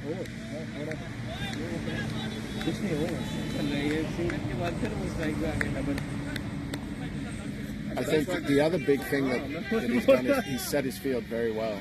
So many big shots that could have gone for 6 being caught on the boundary with very little movement. It's partly not the best shot placement from the batsman, but also putting the fielders in the right place is a skill. So Najaf now will need to continue his effective line and length. Najaf was bowling really good swinging deliveries in this first over, if you look Yes. at that. Another shot ball. One for the over given by the umpire. Did that look like it went over his head? It did look like it was It did, yeah. a pretty shorter delivery, but the leg umpire begs to differ. Well, he's the one Umpiring that has has been very strict in this game, if you look at that. Couple of wides that we thought it was wide, but they haven't given this Now, wide. this is interesting. He's going to go around the wicket, which does suggest more short bowling at the body. Shot by Harman, That's- and That's not gone as long. another wicket falls. That looked like it was going a very long way, but That's right. That was high up in the air, but didn't get the distance. One more down the drain. he middled it, but the timing, I guess, wasn't there. And just straight down the throat of, I believe that was Wajid coming in from long off. Yep, Yet another catch for him. 2 beautiful catches so far. You know what? I give credit to the amount of cricket that we play now against each other. The matches are increasing. Now you can actually have a plan against players because you know their games. Yes. It's not like just playing one odd game every other weekend and then going into the finals. Now we play 4 games, almost 4 games against each other, playing the F40 League, playing the T20 League. So kudos to Cricket Newfoundland for promoting the game so much that we can actually have game plans against each other. I did suggest to Akash that maybe he should bring in a couple of players that the Eagles hadn't seen yet. You know, maybe like a left-arm pace bowler would have been a great addition. But he didn't want me to play today, so you know it was worth a try. It was worth a try. But, Yeah, surprise! You would have brought in a surprise It would have been a package. surprise, Chris. I mean, I'll open bowling, take 6 Maybe wickets, we win the my game. team has recruitment all open. If you want to play for my team, it's always open. The doors are always open. I tell that to every single person that I meet. Come and execute your skills. If you're good enough, you're playing. I got to find some. Zabardast! Well, that's a question to be debatable. So Raghava is the last man in for Wolves. Yes. Left-handed batsman. Now, The this is only interesting. left-handed batsman in this game. Osama is another one, but he's not playing today. Yeah, that's right. Offside पे, offside पे deep पे. 4 deliveries left, and every run would be a bonus for NL Wolves at this point. But How quickly can Najaf adjust his line? Najaf is a pretty good bowler. I think he was one of the fastest bowlers in this province at one point after Asim. Yeah. Asim left. Asim was one of the best bowlers that I personally ever kept. My hands were hurting. Right? And that keeper don't say that. yeah, My hands were hurting after 3 balls. I'm like, Asim, why slow down? So, Najaf was at his peak at that time. And hey, another cheeky one. That's Down the leg what side. is he appealing for? Yeah. So that's an optimistic appeal because that was high, that was down the leg side, and And from the looks of it, glove on it because there was no signal of leg bind. So, not out in just about every possible way. yes, sir, that was optimistic from the bowler, and I think even he knew at this point that I hope Prabmeet can connect few balls from here now. Few boundaries would change the momentum of the game right now, and it would lift up the confidence in the Wolves dugout. at one point we were looking at 180, 190 projected score, and now Wolves are struggling to get 130 on board. Three. Phenomenal turnaround from Eagles. Phenomenal. I mean, if in the second innings too, if Prabmeet gets few quick wickets, could be anyone's game. Another down on the third man.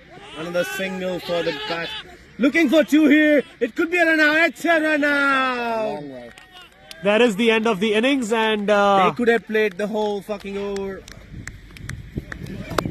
And we're demonetized.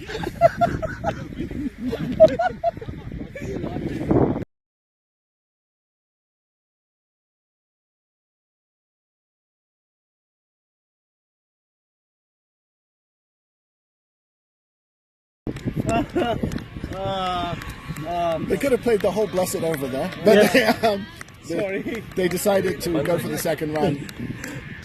So, I think Eagles have to be very happy with that performance in the field.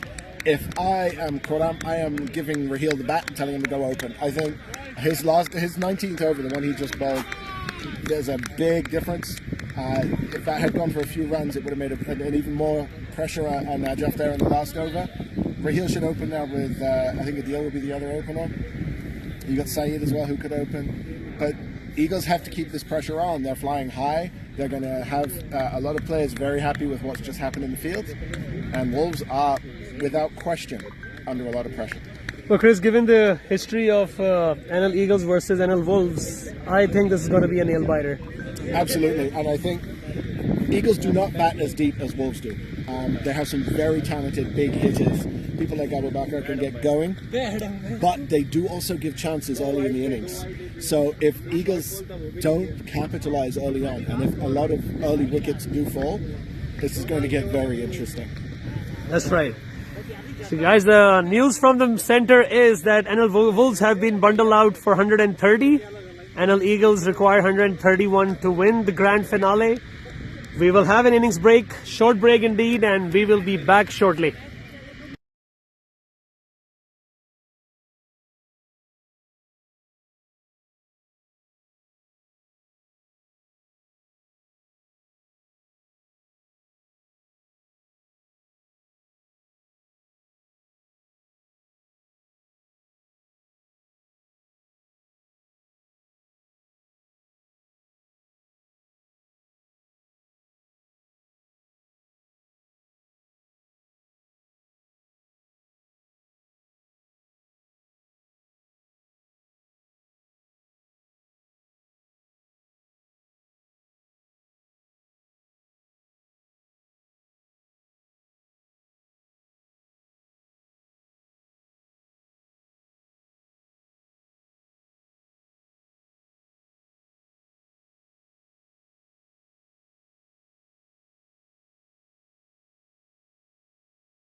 Welcome back, everyone.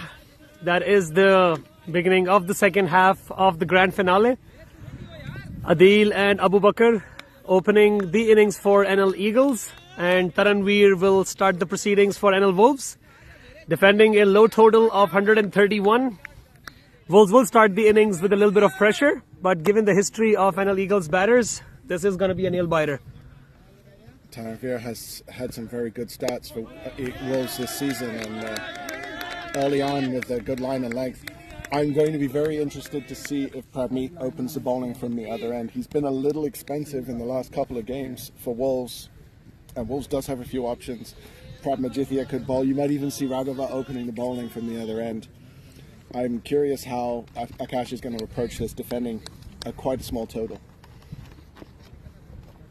Taranveer to Adil, and Adil swings and misses. That was a wild swing. One thing Wolves have greatly improved on over the course of the season is their fielding. They have got incredibly tight in the field, and they are not dropping a lot of catches. They've also got probably one of the best wicket keepers in the province right now. Amitoj is money behind the stumps. That's right, bringing a bit of experience from back home, playing his first season over here. That's a good shot down the ground and straight into the hands of the fielder. Just wide of Taranveer on his follow-through. That was close. Three very good deliveries. Good start by Taranveer. Every dot ball is going to bring a run rate a little bit a notch up, and that will bring a little bit of pressure on Eagles. And that is high up in the air, but there's no fielder in the power play. That will land safely. Just going to drop and plug. They'll get two. It was a direct hit from back there. That's the question. A little bit of a casual in the end by Abu Bakr. Yeah, and from Taranveer with trying to stop it with his foot. Taranveer has an excellent slower delivery, and he does tend to go to it after dropping short, so we might see that here.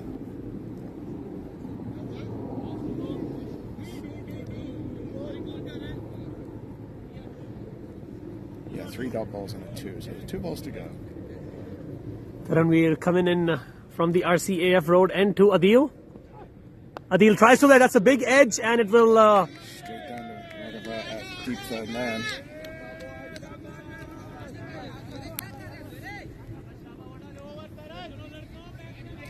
Taran with his trademark beanie. Little bit of trivia for you. That beanie actually says cuddle time on it. Oh, does it? It does indeed. So, looking to cuddle some wickets now, I think, will be Taranveer. That's what the expectation would be by NL Wolves. Change in the field as Harman drops down here to deep, to long on. One of the safest pairs of hands on the team. That's an inside edge, and I think that's going to race towards the boundary. Luck favors the brave. Abu Bakr tried to hit towards the leg side. Great work down in the deep by Raga. He stopped that from the boundary.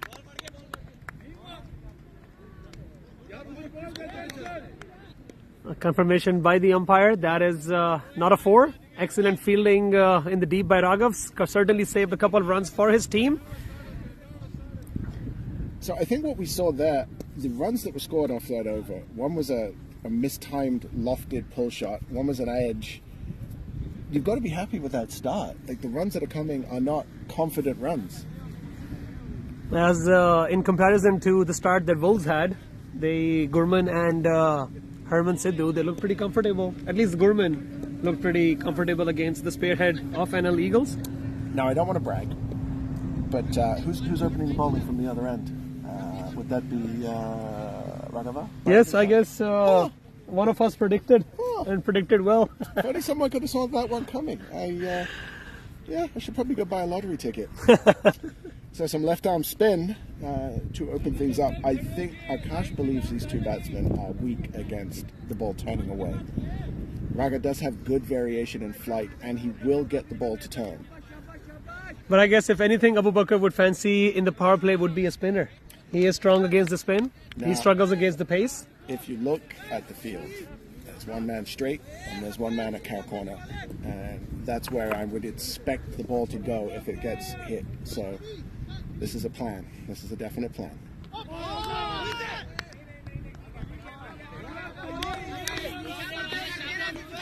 Abubakar very strong off the front foot, not as strong behind square on the offside. The bowler will keep playing him outside off stump. That's going to be my thought. That would be what I'd be looking for here. And that's cut well. Will that run towards the boundary? The outfield seems quick, and it's quick enough. Bucker scores the first boundary of the NL Eagles innings. And that has pumped up the dugout as well. It was good fielding effort by the point fielder, but the ball was quick and it traveled. Yeah, it was just a good shot. There was a little bit too much room outside the off stump there. That's excellent planning by NL Wolves. They know their They know the strengths and the weaknesses of the batsman so far. That's a wild swing, and that will... that could just as easily have gone through the hole. And, good cricket all around there. I think a lot of the strategic planning for Wolves at the moment is coming from the experience and the knowledge of Gurman at first slip. He and Akash will be setting the field together. They will be coming up with a plan here to get 10 batsmen out. That's right. Akash does have the advantage of the experience of Gurman. I think they had a little bit of a bat involved. That missed everything, I think. I think that just went through him. It was a very good delivery either way. Completely perplexed the batsman.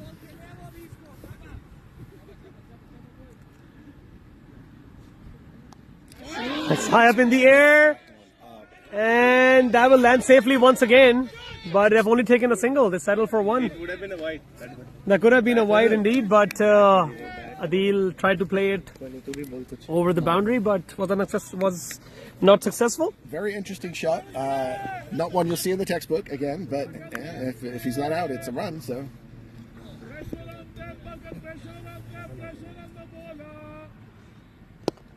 Oh, that's a chance. That is a chance down. Raga has to take that off his own bowling. He had the time to recover from his follow through. That was straight into his hands and out again. He's not happy with himself, as that could have been the first blood drawn, but put down. You gotta take those at this stage. You have to take that catch. Yeah, it's not an easy chance, but in the finals, you really need to take that catch, and you're not going to get that many opportunities. But I think it's safe to say that the opening with the spinner experiment, that paid off. That did indeed. They have kept the Eagles batters quiet. The Eagles batters have not been comfortable, apart from that four by Abubakar. There have been a few edges and a few lofted shots.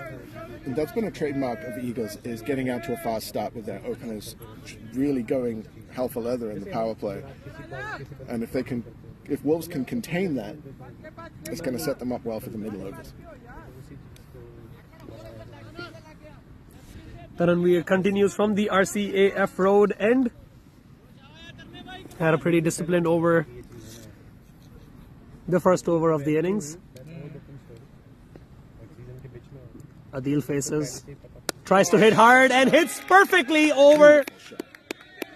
That's gone for a 4, has it? Yeah. And yes, it does. Didn't give up on that one, but they had enough. Just too much width, too short, too much width, and punished by Adil. That was the similar shot that Wolves had capitalized on their whole innings. Absolutely. One thing I found interesting, this pitch is the same pitch for every game, but it plays differently from game to game. And sometimes you'll get that uneven bounce. Sometimes it'll sit up for you. Or sometimes it'll just do that and just wait to be hit. And if that's the way the pitch is going to be today, Taran is going to have to adjust his length accordingly. That's right.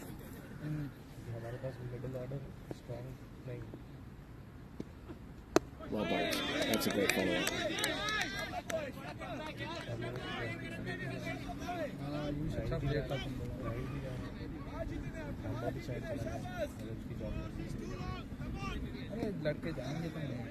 Adil coming back after a long break and played a blinder of an innings against Mavericks in the Eliminator 2. So similar start. He was not so comfortable in the beginning, but once he got going, he took the game away from Mavericks. So if these two batsmen stay in the middle for the next 6-7 overs, I think Eagles would be in a very comfortable position. Akash will have this wicket circled on the Eagles lineup as one he wants to get early. So that was in the air, but it falls short of Herman. That's good follow-up fielding there. That's just right at the fielder again, and we've seen that a lot from Wolves, and now Eagles. It's their turn to just smack it straight out of fielder.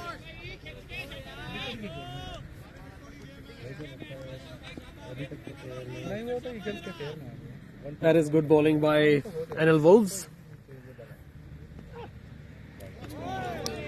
That's been given as a wide.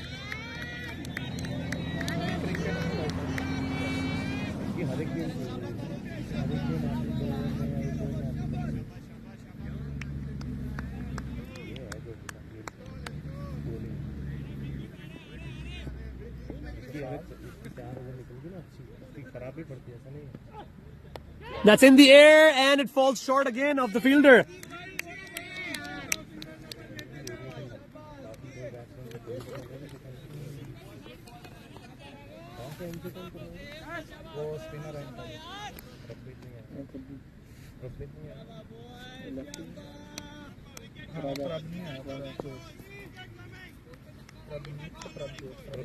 Wolves need to keep their heads up here. It's easy for them to get deflated after their innings sort of slowed down towards the end. And their bowlers are going to have to pick it up here and really put some energy back into the game for them. That's well bowled. Batsman having a nibble outside off stump, but nothing going to finish the over.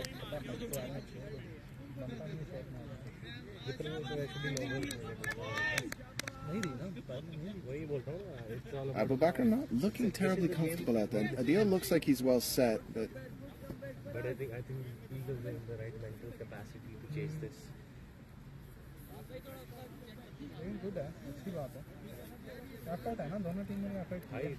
ये आखिरी game आखिरी over जाएंगे.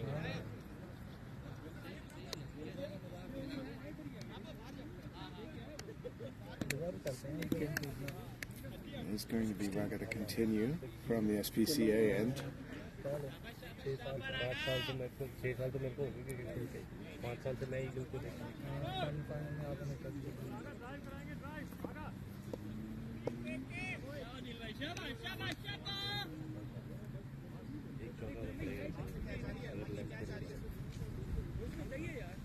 इसका ball swing भी करता है. Spin करता है बिकॉज़ ऑफ स्पिन नहीं स्विंग करता है. स्विंग करता है. हाँ बहुत अच्छा बॉल स्विंग करता है इसका. स्विंग करता है.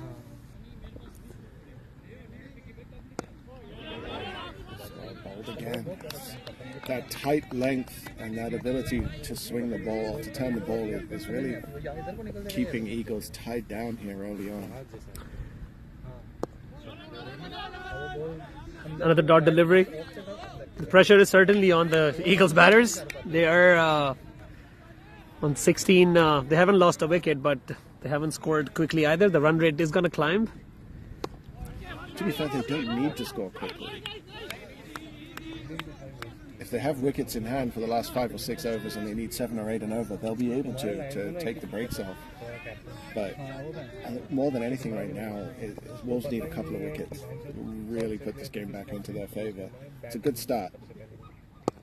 That's a big hit in the air.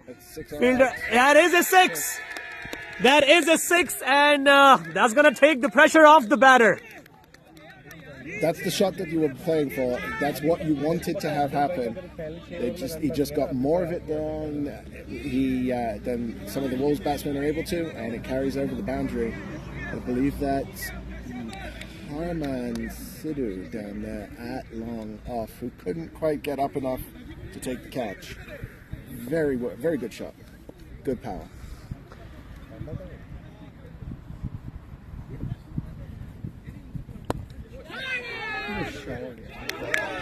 That's another one in the air, and that's not going to run down to the boundary. But for a second, it looked like it's going to have landed into the hands of the fielder, but it was over his head. Interesting. Padney did not jump for that, and I think he might have been able to get a hand to it if he tried to jump for that catch. He might have been off balance running over, but Raga is drawing the batsman into these aggressive shots. So far, it's paid off, but I think this is what Wolves want.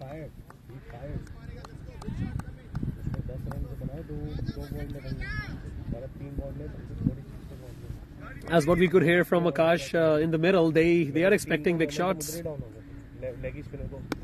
That's a little full toss and played into the gap. Should just be one. 24 runs at the end of the fourth over. 6 and over to run through the innings is plenty. The score is not a big target, and Wolves need wickets.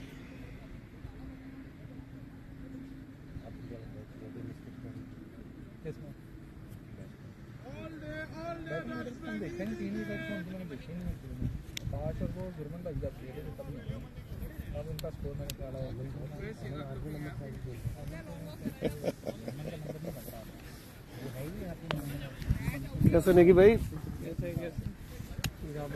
वापस आ गए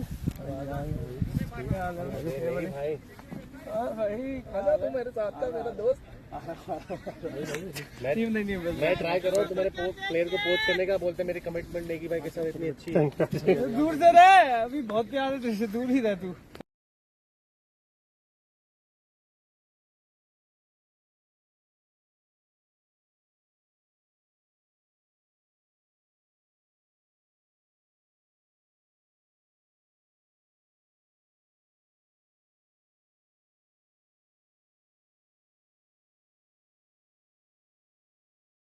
So Manpreet into the attack now from the RCAF road end, and he's been the danger man recently. Last couple of games he's taken some wickets for pretty cheap. He was man of the match as well, so it's going to be big from here. They need some wickets. We know with Abu Bakr he's not gonna stay quiet for a long period of time. He likes to play a big shot, and that's what he's trying. Like that. Yeah. Jeez. Wild swings. Ooh, I just felt the gust from that one back here.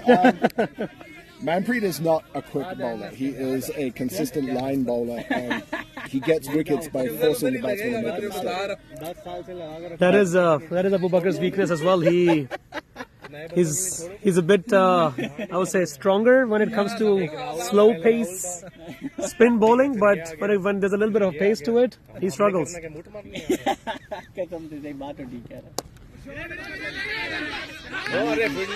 fielding. This could be close. That could be not out, says the umpire. It was very close. Good throw from Harman at long on there.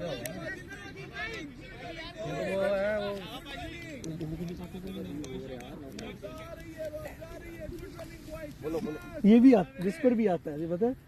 हाँ, फुस कर रहे थे, एक बार सब record हुआ। Viral होना चाहता, तबाह कर दो मुझे, तबाह होना चाहता हूँ।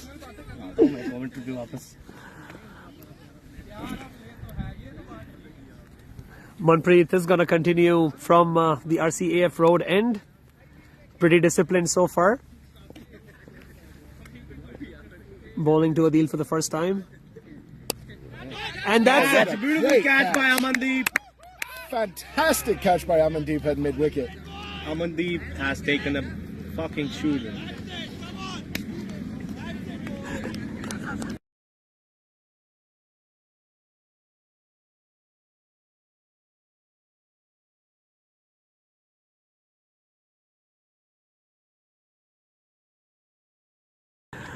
Amandeep was placed over there for that exact shot, and the bait was there, and Adil took it. It was still a great catch. Yeah, the bait was there. He went straight for the shot, but the catch still had to be taken low and fast.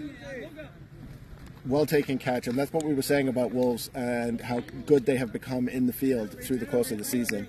Eagles got it. Eagles are implementing the same strategy as Wolves. I have no idea what's going on. I don't know why would you experiment in the final by sending Zuhair Sayed instead of sending a regular batter. I think he's a buffer batsman for Eagles. I hope he can score quick runs. If he cannot, That was O'Hare. this is going to be a lot of problem for Eagles from now onwards. Is that experiment going to pay off? I don't know if they've done it before.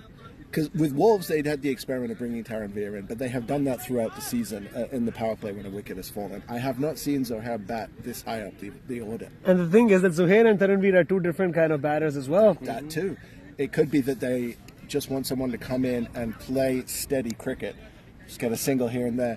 One thing that is not an issue right now for Eagles is the run rate. If they keep batting the way they are, they will get there at the end of the innings. So it could be the opposite case where they just need someone to stabilize. Indeed, indeed. Eagles would be hoping to prove me wrong. But I don't think there's room for experiment in the final. But it's the captain's calls. And Manpreet bowling to Zuhair. Well, if he's going to bowl it down there, you can experiment all day. 'Cause that's not going to get anyone out.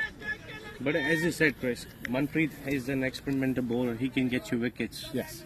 And that's he has proven today. Early wicket for Wolves. 26 for 1.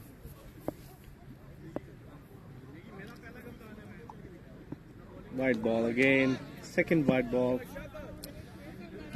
I think as a bowler here, with a batsman coming in earlier in the order than you normally see him, it's fast and straight. You don't need to be trying to induce an edge. Just bowl it at the stumps and make the batsman show you that he deserves to be in this high up the order.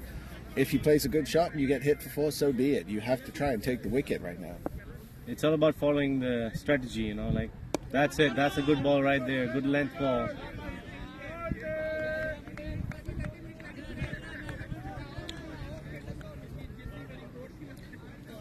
Intensity is high on all ends in this game. The target is very low, 131 to chase.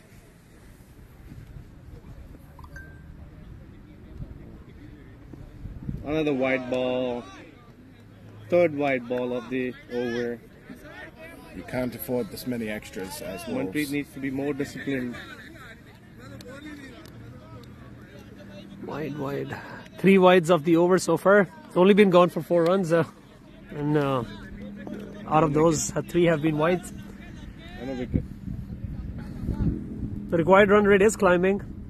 It is 6.79 and as opposed to the current run rate of 5.7. That's an edge and too high, but that's where he wants to be bowling it. That's a very awkward spot to play the ball. That's the end of the 5th over. Eagles are 28 for 1. I think we're going to see Prabmeet coming on from the SPCA end now. The spin experiment to open the bowling is probably done for now. मेरे cousins देख मुझे screenshot भेज रहे. Is it butt or butt? Sounds like a big and nasty butt. मेरे comment के जवाब में मेरे cousins मुझे पाकिस्तान से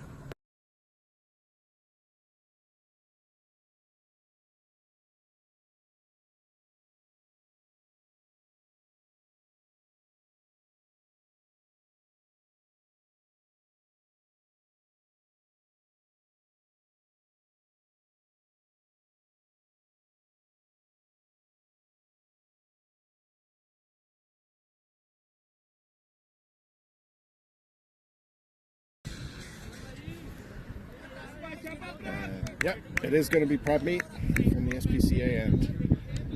And this is probably the fastest bowler on the team for the Wolves. He's been a little wayward in the last couple of games, so it'll be interesting to see if he can find that line and length that's been serving him so well earlier in the season.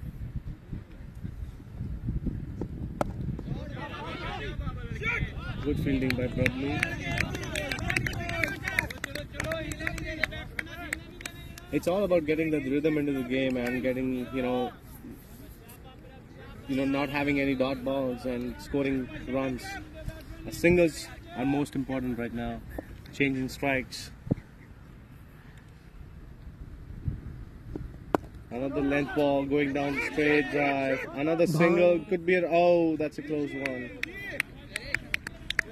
Meets action is so fluid, but the problem with it is when your action is so smooth like that and everything moves together, one tiny thing out of alignment can throw off your entire run-up, and it's going to mean you're bowling the wrong line, the wrong length.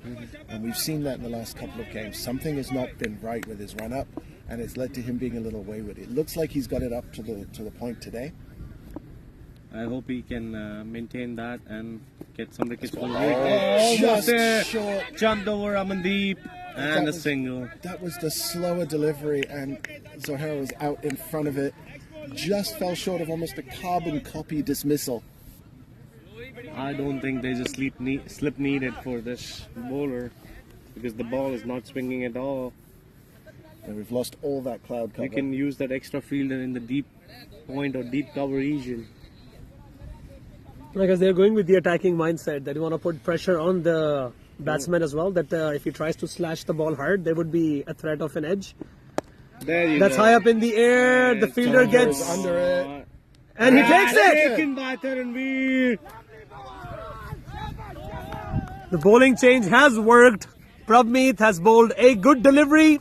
Abu Bakr tried it, hit it over the fielder's head, but it was straight down the Taranveer's throat.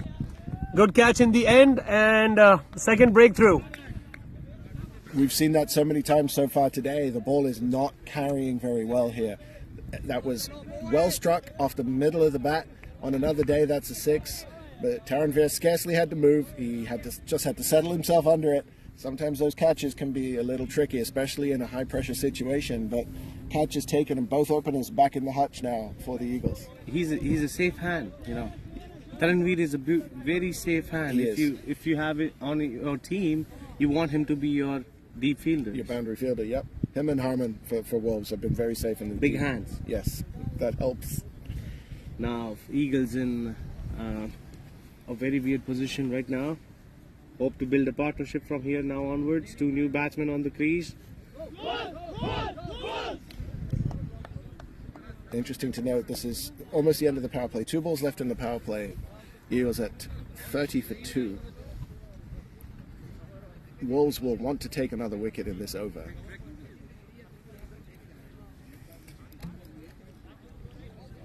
If they do take that wicket, it's going to be a crunch time. Well, I'm almost positive we're going to see Aman very soon. And he has been... His 4 overs are going to be very valuable Yes. to Wolves. He's been the bellwether. When he bowls well, Wolves perform well. And he's been amongst the wickets throughout the tournament. He has. Though. Yeah. Second and third. Second and fourth.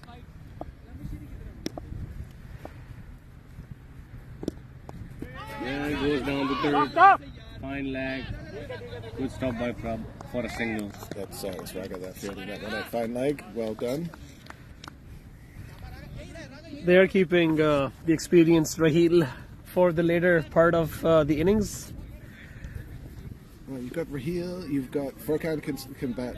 Najaf, Yeah. Najaf can bat. Najaf, like I remember our game, Najaf scored quick 35 in our game and we lost that game. And there's even Sami Ahmed playing his first game for NL Eagles. You see, he hasn't played any T20 game this season, so it's very unpredictable for Eagles to send him up the order. That's right. And if he proves, like this can be a gamble for Eagles, you know, if he comes in next and plays some beautiful shot, he's a good batsman. Don't get me wrong on that, but it's all about his mind, you know. If he's in that state of mind where he thinks that he can score, he's gonna score. If he's not in that mindset, he's not gonna score. Because I know Sammy, I have played with him for like 2 seasons almost. So he's a very, very, you know, creative player when it comes to batting. He likes to talk to players, he likes to talk to bowlers. He tries to instigate the bowlers to, you know, bowl different lengths and line. But sometimes Shami gets the best of himself and gets out by his own mind because he thinks too much. He tries to do too many things on the field. Because you got to focus on the batting. Well, indeed, that's the part of this game. Like, right now, what Eagles need is a strong partnership. If you score 30 runs, 30 balls, that's not going to hurt Eagles. I do see Wedgett has his pads on to come in. That's a little early for him as well. Oh, that's full power, I think. Is it? Yeah. Oh, yeah, you're right.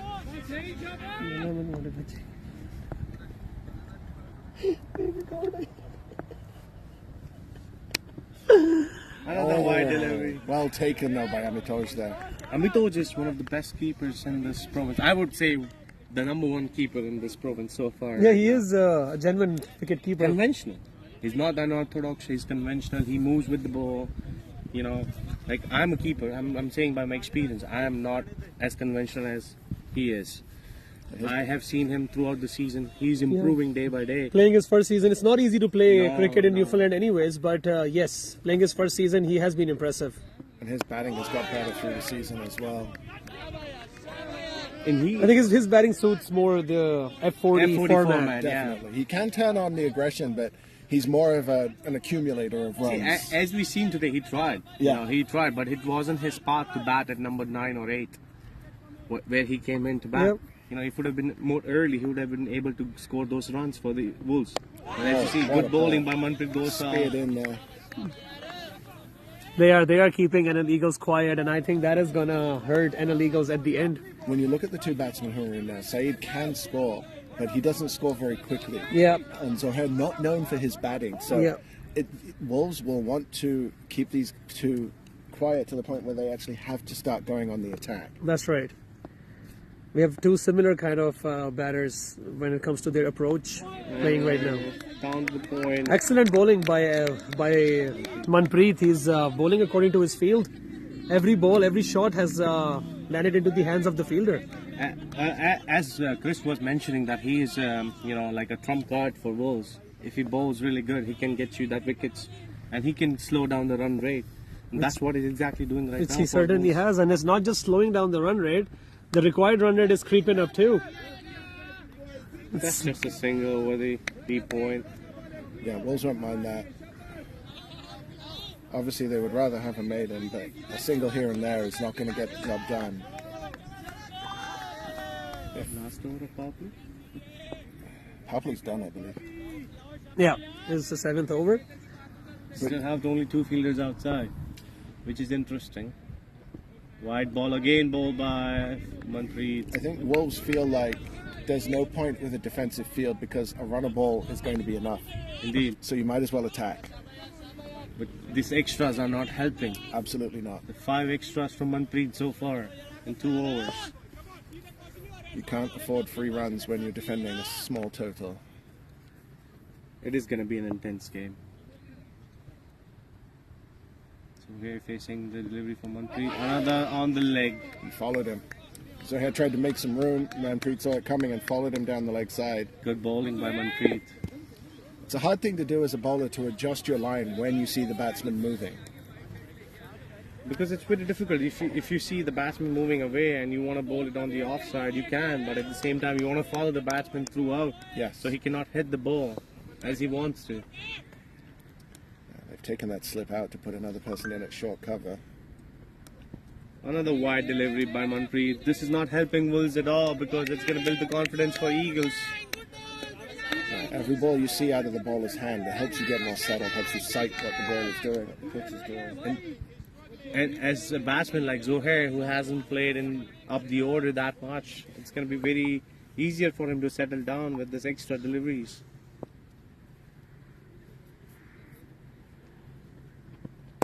That's a That is a beautiful shot down the.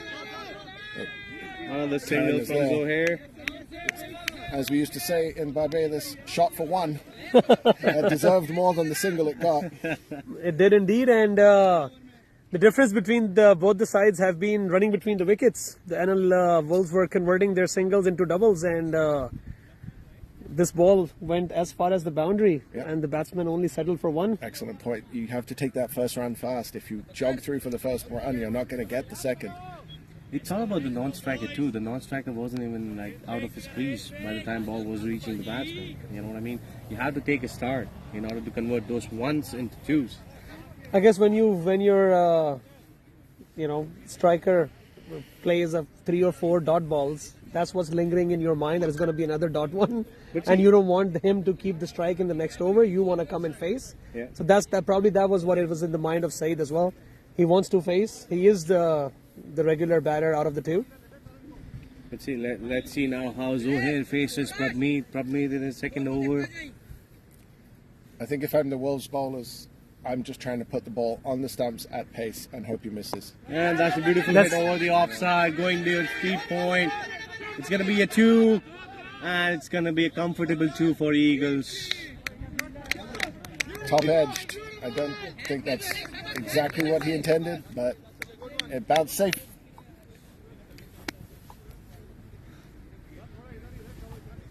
Yes, boy.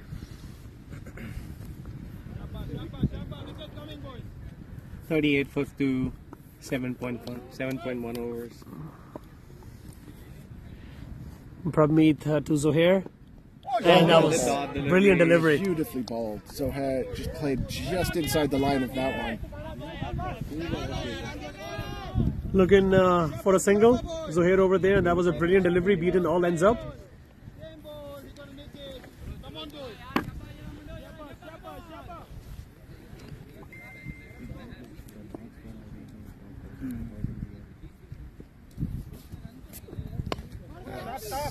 He got away with that one. That's it.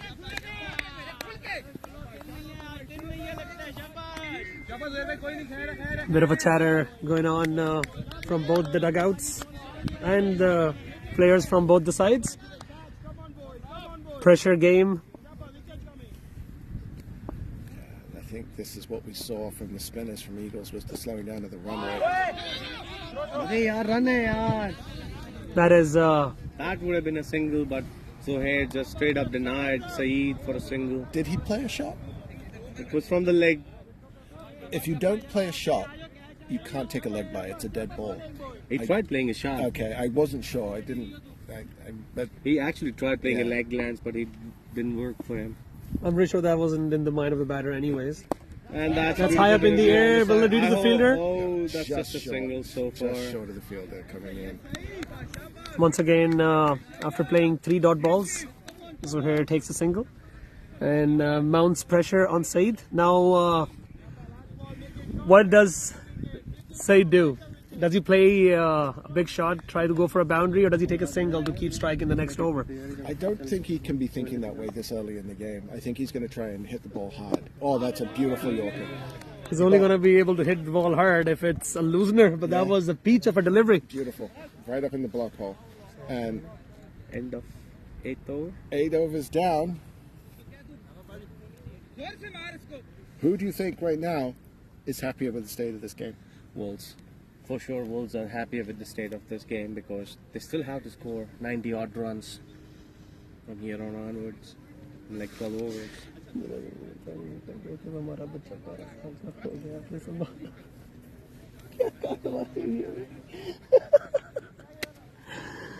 So the required run rate almost up to 8 now, 7.7. Which is gonna hurt Eagles in the long run if they keep doing this. They have to score some boundaries from here now onwards.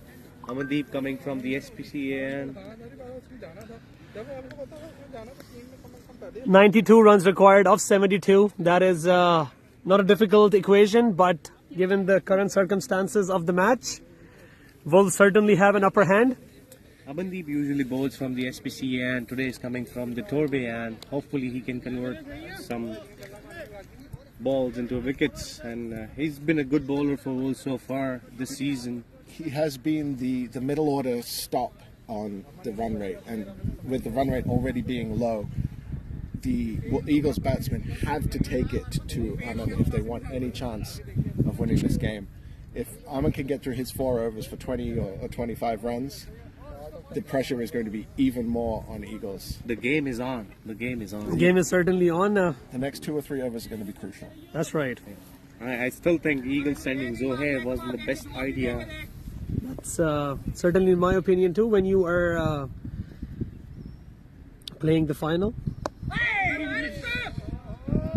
This would have been a good experiment in the last game of a group stage to test your batting depth. But for a final, I hope he converts. When you have deep batting, no point of sending a bowler at one down bat.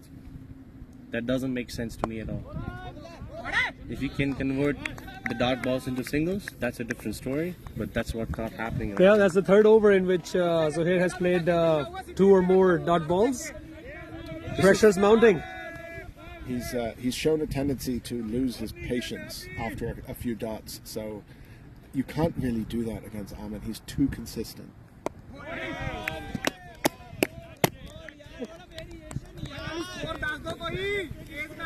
It's frustrating me as a spectator to be. Zohair has played 14 balls and only scored 5 runs so far. So this could backfire for Eagles. I mean, it's perfect strategy for day 1 of a test match. And that's a hit. High up in the air, Taranir makes one shot. And they haven't taken a single as well. Take a single. That's poor batting by Eagles. The pressure is mounting. You have to wonder there. This was clearly a run. It was clearly a catch. I don't know what is in his mind going on, but he's not taking any singles. It should have been a catch. Taran stopped coming in. He should have taken that catch coming in. Now he's playing a cheeky down one on the point. And another dot ball. Another dot ball. That is outstanding bowling by Amandeep and a very perfect bowling change by Akash at this point in the innings. And that was probably the best shot I've seen Zohair play. It could have been. It's gonna be a maiden over if he doesn't score a single on this. A maiden over when you're chasing a small target, still gonna mount a lot of pressure on you. And that's an edge on that one, and that's he's got him. A wicket maiden by Amandeep. That is excellent bowling by Amandeep, and NL Wolves in general kept NL Eagles quiet and have been amongst the wickets as well. The run rate has climbed up to 8.36 right now. Eagles required 92 of 66 balls. 11 overs to go. Still 92 runs to chase. The game is on. We just said Zohair loses his patience after too many dot balls. Too many dot balls. He had a big lofted shot. Should have been a single. Should have been a catch. Taranvir didn't come off the boundary. Zohair played 3 overs and he only scored 5 runs, which is not feasible coming down as a 1-down Not in a batsman. T20. In a 40-over match, you can do that, but that might actually be a blessing in disguise for Eagles because now you have Raheel out there. Yep. And he is entirely capable of accelerating. This is a good touch too. He scored some runs in the last game as well for Eagles. So hopefully he can convert this into a big one and win the game for Eagles. So with that wicket falling, as you said, a maiden over from Amandeep and a wicket. You almost think Wolves would have rather that one hadn't been out. Indeed. Who doesn't want a player who can play dot balls, right?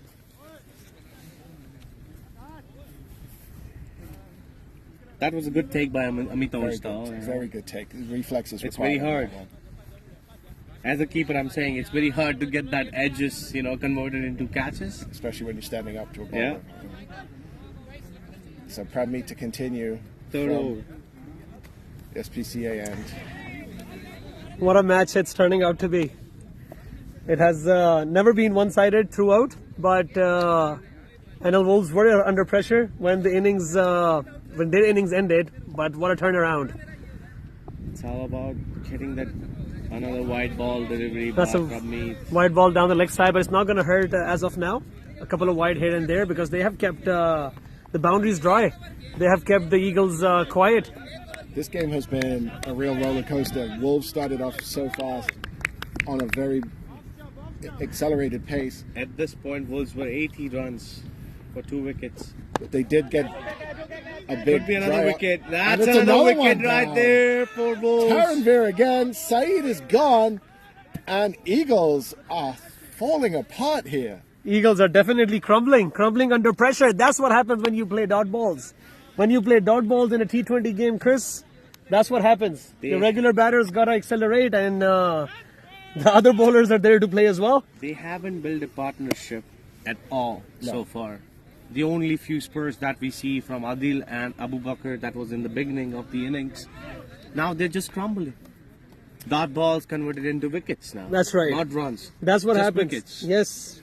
18 balls and 5 runs for Zohair. 7 balls and 2 runs for Saeed. This is not helping Eagles at all. Not at all. And if you get one more wicket, if Wolves get one more wicket, Eagles will be down to their last 2 recognized batsmen. And with so much of the work still to do, I think we've seen yet another turnaround. Eagles were on top when they came out to bat. As whenever this 2 teams has played, it has always been to down the clutch. Last over or last 2 overs of the game. Hopefully that wouldn't be the scene tonight. But we are seeing Eagles heading that way, bringing it deep down the innings.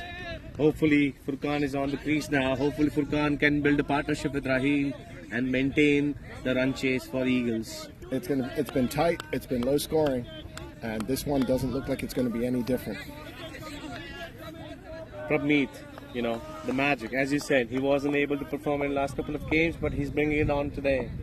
2 wickets so far for him.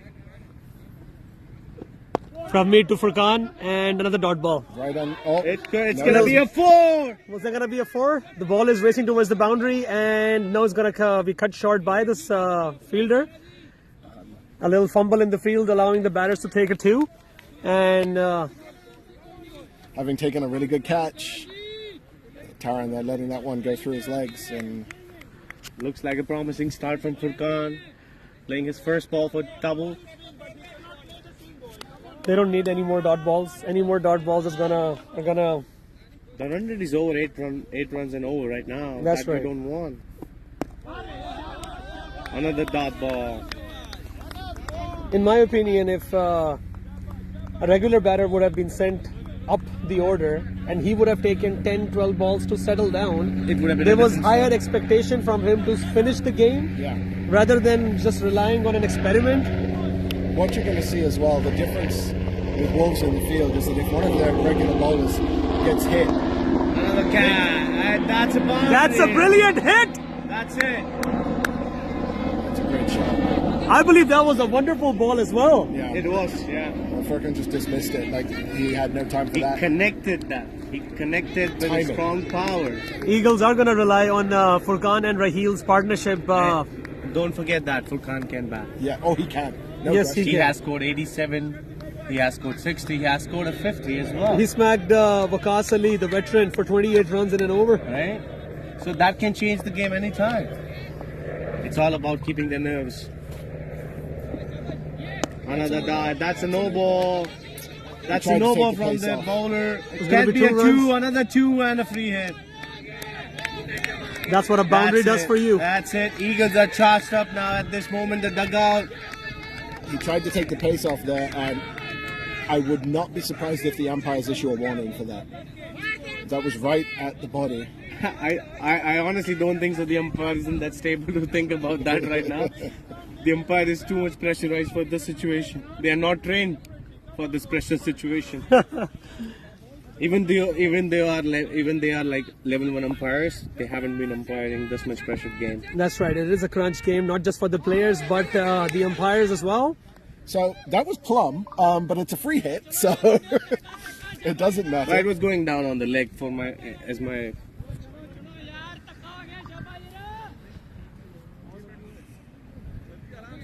Prabmeet coming back stronger after his no ball. Lots of feedback coming from all around the world. Lots of feedback on the experiment done by NL Eagles as well. I'm just going to assume that all the feedback is saying how wonderful that Chris guy is. That's another extra. We do have a few trolls in the comment section trolling the commentators and the teams and players as well, That but doesn't surprise We are me. doing our best job. yeah, you it's know what I mean? it's behind fake accounts, so it doesn't bother me much. Even if they're fake, I mean, come and do this first and then, troll people. I would Yes, say. right. They hate us because they hate us. That's right. Yeah. That's right. From me, it's coming into ball to Furqan and Another it's wide wide. delivery. This is gonna hurt Wolves in the long run if this keeps going on. Extras are piling up for Wolves. This Manpreet gone for 6-7 extras in the beginning, and now Prabmeet is giving some extras. has been the issue with Prabmeet's bowling, is when he bowls that one over too many, he starts to get a little wayward. And the problem is, Akash can't tell until he starts that 1 over too many that it's 1 over too many. He's bowling his third over on the trot. Yeah. So Yeah, as a pace bowler, you for a- get tired. That's right. For a fast bowler, that is indeed also another experiment. Indeed, yeah. And that's you it. see another edge, running down and the that boundary. Okay, that's That would have corrected been by Kosar. straight into the lap of first slip, but at this stage in the game, you're not going to have a slip. Gosal? Was this full? Manpreet Gosar. Oh, okay. I thought he was wearing someone else's shirt. We haven't seen Prab Meher Majithia in the attack He so hasn't, far. he hasn't bowled the last couple of games. I wish I can see him bowl this over and he can get some wickets for Wolves. A little bit of recovery for NL Eagles at the end of the 10th over. Middle of the innings, they are 52 for 4. And Raheel haven't played a single delivery yet, but Furkan scoring 9 runs off the first 6 deliveries that he has faced. It's not a steep target, 79 runs required of the last 10 overs, but with the way Wolves are bowling, it is going to be a steep task. I mean, that 19 run difference can mount a lot of pressure on you. Yep. When you're chasing 131 with 4 wickets down, I hope Raheel and Furkan builds a partnership from here now onwards, and Najaf can convert after. If Najaf Najaf and comes Sami. into play, he can convert this into a big win for them.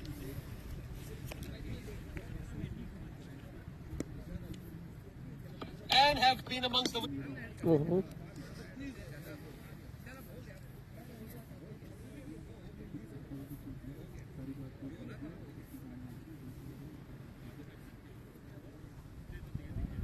Still a couple of hard hitters to come and play. Najaf, Sami, Khurram.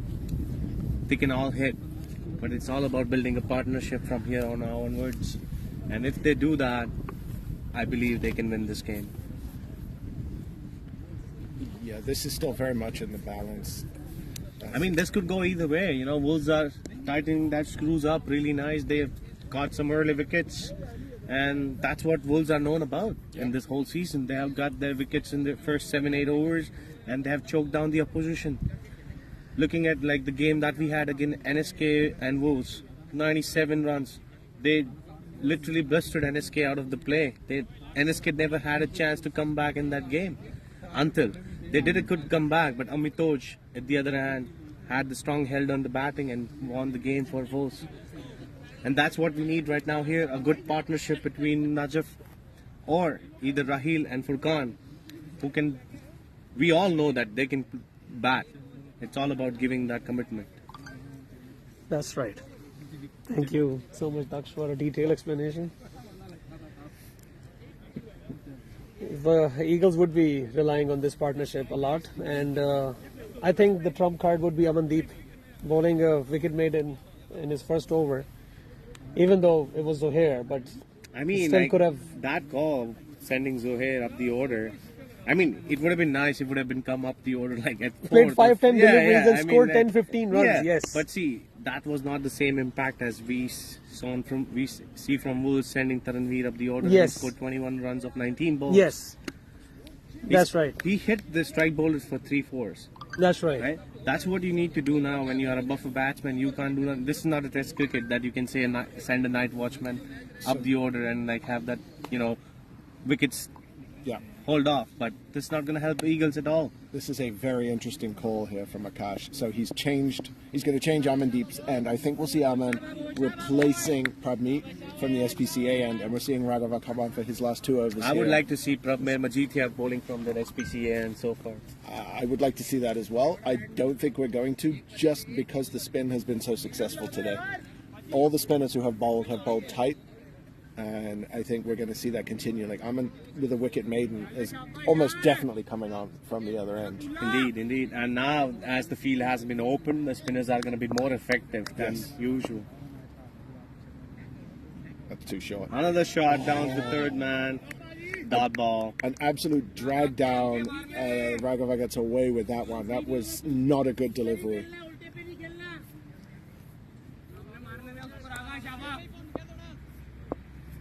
Raghav has been very impactful bowler so far this season for Wolves. He's certainly made a difference in the occasions where he's bowled. Very economical bowler. If you look at that, Yeah. he converts those dot balls, into wickets. He Creates does. that pressure on the batsman. He hasn't taken a lot of wickets, but he has caused a lot of wickets to fall for other bowlers because he's put the pressure on. Indeed, and he wants that batsman to hit them for the shots. Yes. But the batsmen are too scared to hit them over the wicket. Well, if you look at the most successful bowlers this season, if you take Furkan out of it, they've all been left armers. Indeed. Prahar, Karma, you've got Ibnal as well, all left armers.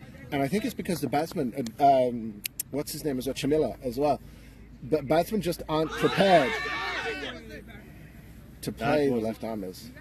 Too high. Too high, and probably pitching outside leg stump. Hard to tell from here, but definitely worth an appeal, and it was good delivery.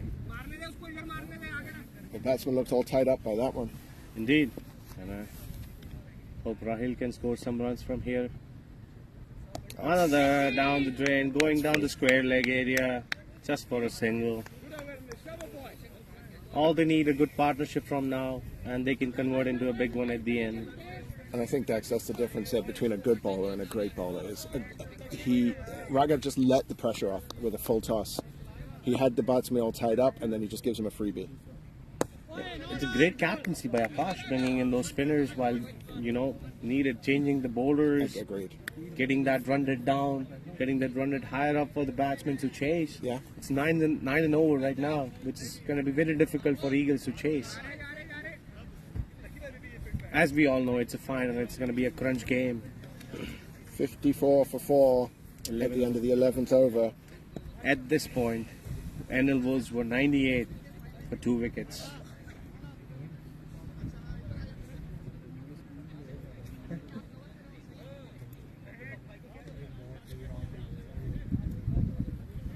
Amandeep coming from the SPC and bowling his second over. First over, he bowled maiden with a wicket. I have a feeling he will not be bowling a second maiden. These two batsmen are too good. Cow corner is all empty for the batsman to hit. Another slog trap, another single for. All Eagles need to do is build a partnership right now. Yeah. They have wickets. They have a few wickets in hand, but the most important thing is the target is not big. If these two can stick out the next 3 overs from Amandeep, they can pick up the pace later on in the innings. I totally agree, Chris. It's all about the dot balls conversion. They have had so many dot balls in the first power play that they batted. Now they're converting the runs. Yes. Hopefully they can continue doing that and chase this target. But I think Wolves are in the strong position right now to defend this target. I don't think as the captain of Wolves I would be terribly comfortable just yet. I think one more wicket and I'd start to feel a bit more comfortable. But they have started this defense of a low total. The captain very well. himself has kept him out on the cow corner. As you see, he's not expecting any singles or doubles because he knows that the batsmen are there to hit and they're going to score. And he wants himself to be out there to get those catches. And he's one of the best fielders in this. Not one of the best. He's the only best fielders in this fucking pro.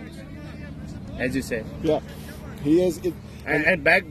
Pardon my language, but he's the best player that I have seen in this pro so far in terms of fielding, batting, and he can bowl too. He can bowl, and he's also a really good keeper. So indeed, he kept last season all along. Yeah. Right. There's a reason he captains the provincial team. Down the cow corner, another one for single. They're trying to convert into 2. You do not want to test Akash's arm. You do not want to test his arm. Quick as lightning. One of the most athletic persons in Newfoundland. In terms of cricket, in terms of any sports that we have played so far. So good comments there from the president of the Akash fan club. I mean, you get those players one in a generation, you know what I mean? Like, those players are, not easy to find, you know? They build themselves from scratch to that level that they are recognized. It's dedication, it's commitment, and it's a desire to be the best. And I've seen that, it's my first season training with Wolves, and Akash has very high standards for himself, and the team follows on from that because they see him leading by example. Exactly. And I played 2 seasons with Wolves. Last couple of years we played with Wolves. It was a very beautiful dugout. And I've seen his captaincy is one of the beautiful captaincies that I've seen.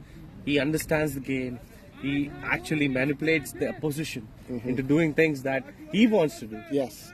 And that's a good sign of captain. That's a sign of a good captain, is when you can make the other team do what you want them to do. And right now, that's what we are seeing on the field right now, that he wants the runs to be stopped, and that's what's happening right now. The fielding has been mostly good, a couple of misfields, but so far the game has been very well contested. And this is the last over for Raghava. He's going to want to take a wicket. It's going to be a difficult chase for Eagles from now onwards. 12 overs, 58 runs. Not easy. Run rates climbing up and up and up. That should have been a single right there. They should have they're not putting any pressure on Wolves fielding. See, in this situation, if there was Gurman or Akash on the other end, they would have run one single. They would have put the pressure on, right? Make them show you that they can run you out. We haven't seen that. See, another single denied by Rahil. That could have been another misfield by. I think rush of blood to the head there from Akash. He tried to get the run out, and just a little too much on the throw.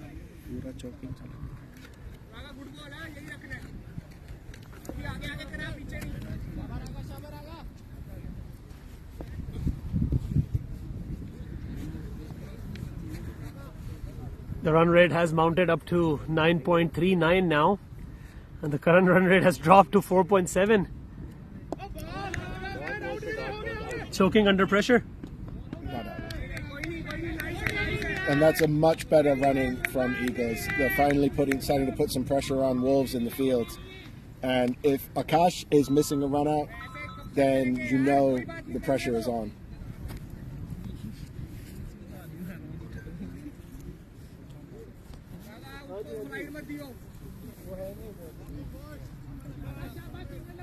Just some repairs on the wicket.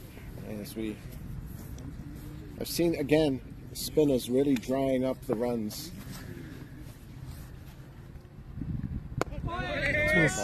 Quality spin bowling from both the sides. It's well played as well from Furkan, watching it the whole way, waiting for any sort of late movement, making sure he hadn't missed a variation out of the hand. The problem is you can't afford to be doing that right now.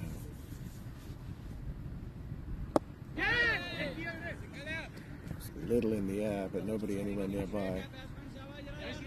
It's a very easy single.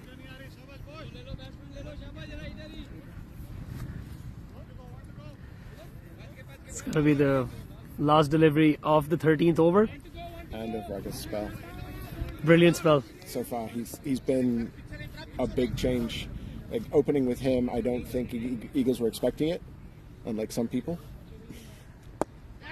That's high up in the air. And it's taken. Big wicket, big wicket, big wicket at the last ball of his spell. And that's Rahil. Rahil.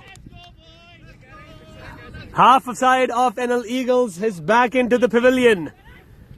The pressure is mounting. Required run rate has creeped up to 10 and over. I don't think Wolves could have scripted this much better, to be honest with you. That Taranvir making up for the mistake he made earlier in the innings, not coming in fast enough on the boundary on a lofted shot. This time he comes running in, takes the catch, chest height, good catch. You know, Jaffna is the key to this game for Eagles, but Wolves, their plan has worked to a T. 70 runs required in 42 deliveries. What a turnaround. What a turnaround. What seemed to be like an easy target for NL Eagles. Excellent captaincy, excellent bowling changes, excellent field placement by Akash have seen half a side of Eagles back into the pavilion. This is history in the making. Regardless of which side wins, we will have a first-time winner. The job is not done yet, and Eagles have to get control of this game. But similarly, Wolves have to keep their heads in the game. They can't believe they have won. They have one hand on the trophy, but that one hand can fall off just as easily as it can bring the other one in. It's just a matter of one partnership, which Eagles haven't had their whole entire innings. One partnership or one loose over. You get a couple of quick sixes, and both of these batsmen are capable of doing that, and the game turns around completely.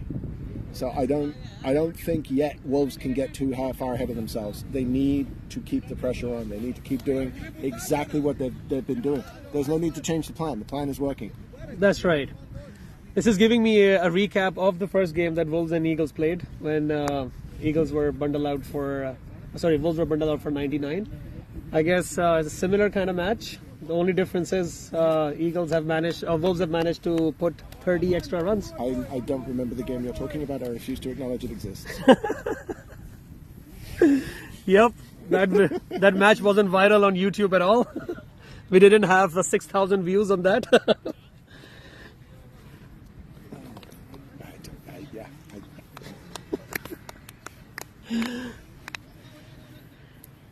But it's a different stage, different day, different match. The last match, the grand finale. One shot to glory, and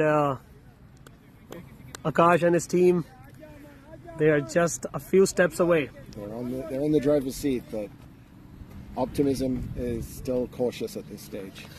And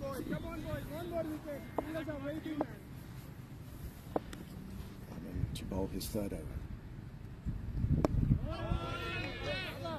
Furkan thinks he missed out there. That was a little bit of a drag down. That probably could have been put away. Maybe some mind games being played here. Strong leg side field. And that is the easiest stumping Amitoji is going to have all season.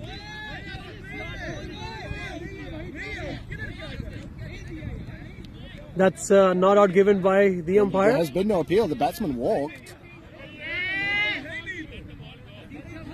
The batsman walked and has been called back by his batting partner.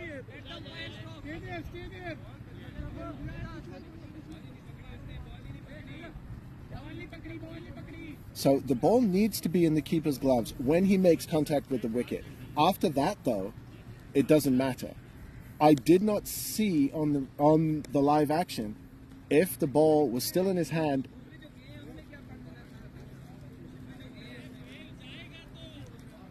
This is a very... Oh, it's been given.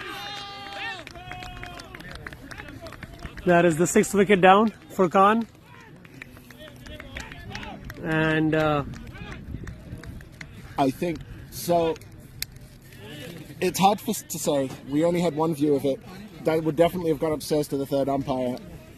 The batsman made a clear mistake. Whether or not the keeper also made a mistake is the question. Did he let go of the ball before his glove hit the wicket? It didn't look like it live, but then thinking about it afterwards, I wasn't sure. So you have to go with the umpire's decision. Fahad, a very experienced umpire. The two of them consulted, and Amitosh had an easy stumping there.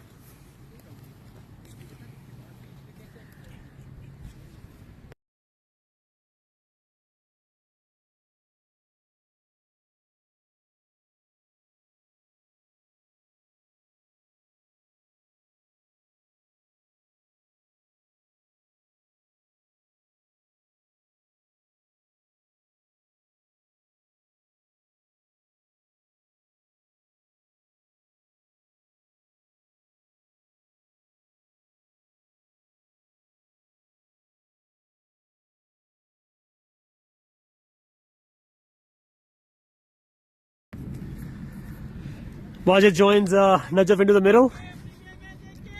So Eagle, two new batsmen. Both haven't faced any deliveries yet. Lots and lots of pressure on the Eagles batters. And I think now Wolves are starting to feel that this game is theirs to lose. Almost 11 runs and over required, and when you are playing with a run rate of 4.5, 11 does seem like an impossible task. It's a long way away. It's a couple of boundaries every over, along with the singles. That's a single. And that's well run. That's well run.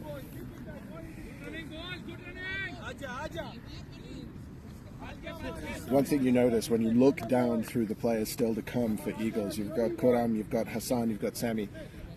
All of them are capable of holding a bat. None of them is a bunny, right? You can expect some runs from all of them.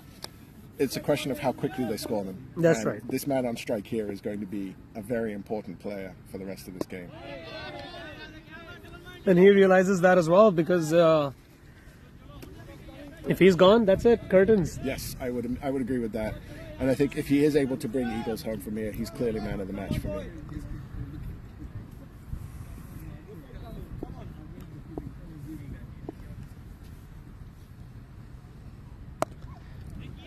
Good sweep. Are they going to run in for two? They're two athletic batters, and they managed to steal a couple out of there and a little fumble in the deep. But that's not going to hurt Wolves at this point if they're keeping the boundaries dry. We had just finished hearing how good Akash was in the field and then that little fumble. So he will be very angry with himself on that one.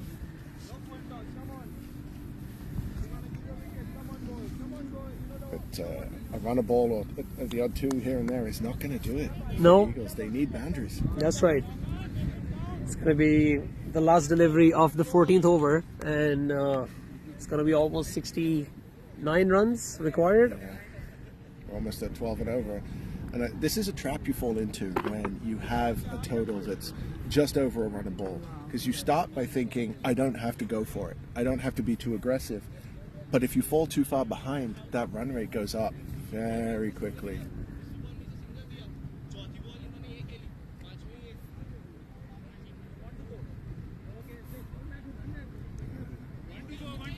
Should be two to go.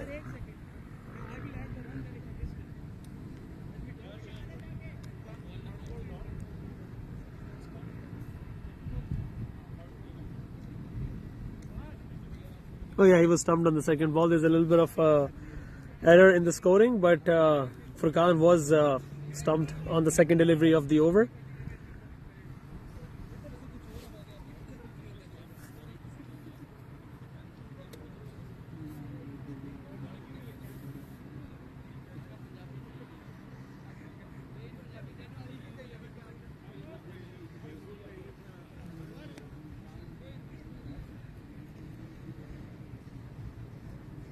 We have people commenting on YouTube, congratulating Wolves already for winning the Marco Cup 2023. All right, just calm down on that one. I don't think we're there yet. I think they're definitely in the ascendancy. I think they are favourites from here, but Eagles bat deep, and one more wicket maybe, but I don't think we're quite to the point where it's a done deal. I'm still cautiously optimistic for Wolves at this point. We all know the capability of Najaf, and till he is in the middle, there is a chance for NL Eagles, but the gap between the ball and the runs is increasing, and when you have a 30 Yes. gap between the balls and the runs required. I think when you look at the worm of the innings, the gap between the two teams is just growing every over. And Wolves started off so fast. Eagles almost matched them, but it's a lot of wickets in a short stretch. That's right. And what we need now is Eagles need to start picking up the pace.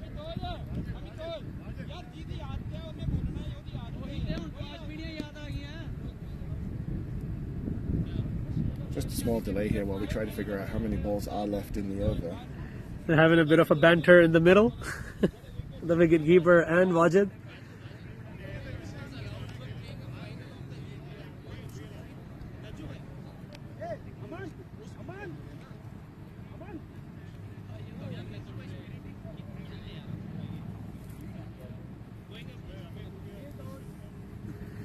I don't know what the discussion is all about.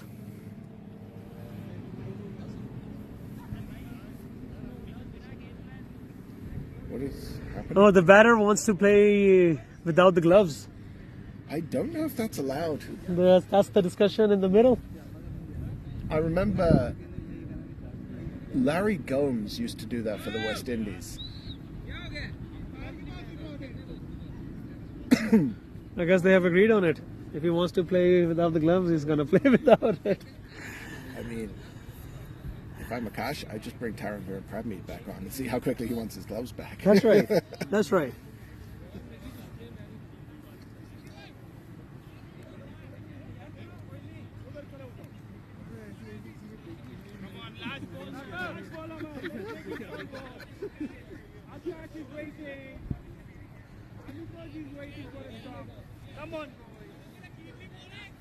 So last ball of the 14th over.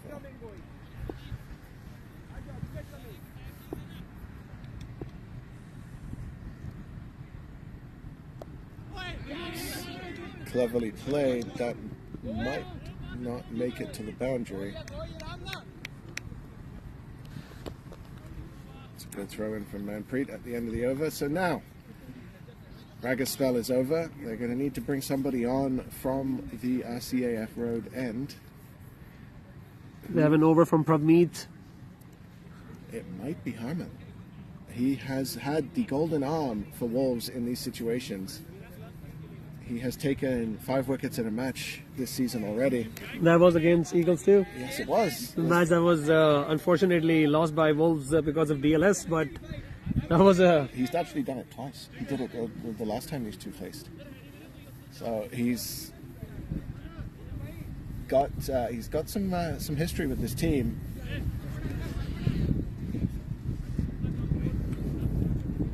Eagles got to charge. We have to see a few fireworks now, otherwise They need to. I think they're just going to bowl out the overs.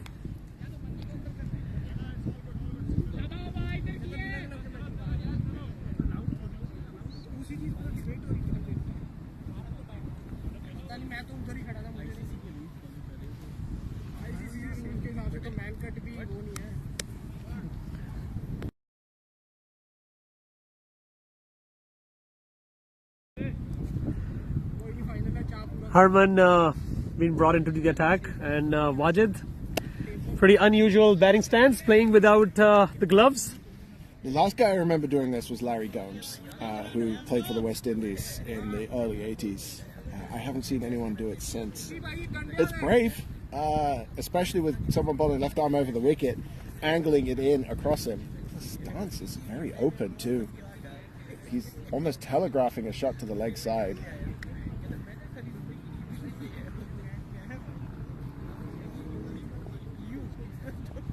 I'm really impressed by the field placement by Akash. He knows the Eagles batters like to target the cow corner, mid-wicket region, and he's got his best fielders placed. If you look at the way Wajid is standing at the wicket, he's almost angled as if everything is going that direction. Another short ball going across the body. And from that angle, it's not going to be a wide. This is very intelligent bowling from Harman. Dot deliveries. That's going to hurt Eagles. That has hurt Eagles already. If I am Manpreet right now, I am waiting for this couch. That's cheeky. And that's going to be a 2. Yeah, I think so. But that's right where I thought he was going to go. He's telegraphing that shot. I almost want him right there on the 45 instead of inside the circle, I think. And I'd probably bring up cow corner. The need of the hour is boundaries. Singles and doubles are not going to hurt. And that's going to be a wide.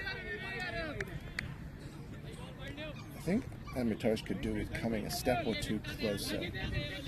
Harman is not that quick.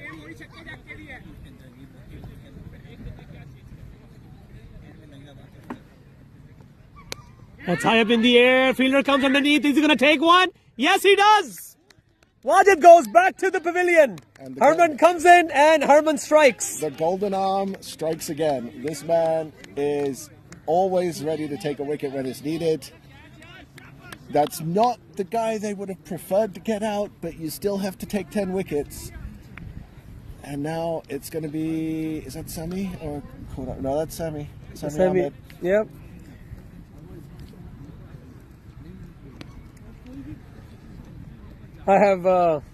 I've been watching cricket for at least 25 years now, Chris, and in my experience, Wolves has done it. It's very difficult to make a comeback when you're 7 down and you got to score 62 of 32 deliveries. Yes. And especially when you are not charging, when you are not allowed to charge. The bowling has been very tight. It is very difficult to get this away. We have seen very few boundaries throughout the innings even. Just taking a look. So far this innings, there have been 3 fours. That's it. 3 fours in a 20 over game. And we're almost at the end of the 15th over. I think when it comes down to it, that has been the big difference, is the inability of Eagles to get on the front foot and be aggressive. That's right. Even a 30-run over would have Eagles needing a run a ball. Yes, which is terrifying. Now both of these batsmen, however, are capable of a 30-run over. But I don't think there's a bowler who's bowling poorly enough to be hit for 30 runs and an over. All in all, NL Wolves have been very disciplined. They have been excellent in the field. They didn't lose hope even after being bowled out for 130. I think I'm in a much more optimistic position if I'm the Wolves captain right now than I was even 2-3 overs ago. Definitely, yeah.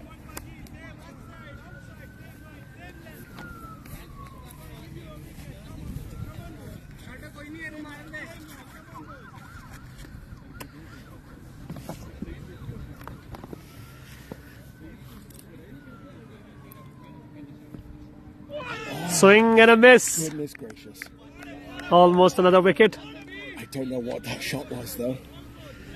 That is the need of the hour. You gotta hit. You gotta be optimistic with every swing of the bat. Harman is so difficult to get away because he doesn't have a lot of pace. He doesn't swing it a great deal, but the angles he bowls at makes it very difficult to get. Oh, what a slow ball. Beautifully bowled. What a brilliant 15th over. Just 3 runs off it and a wicket.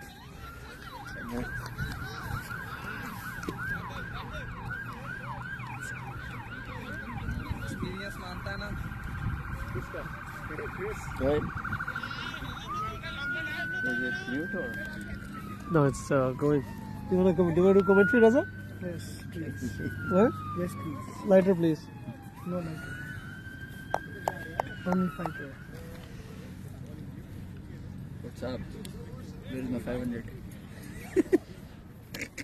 Which?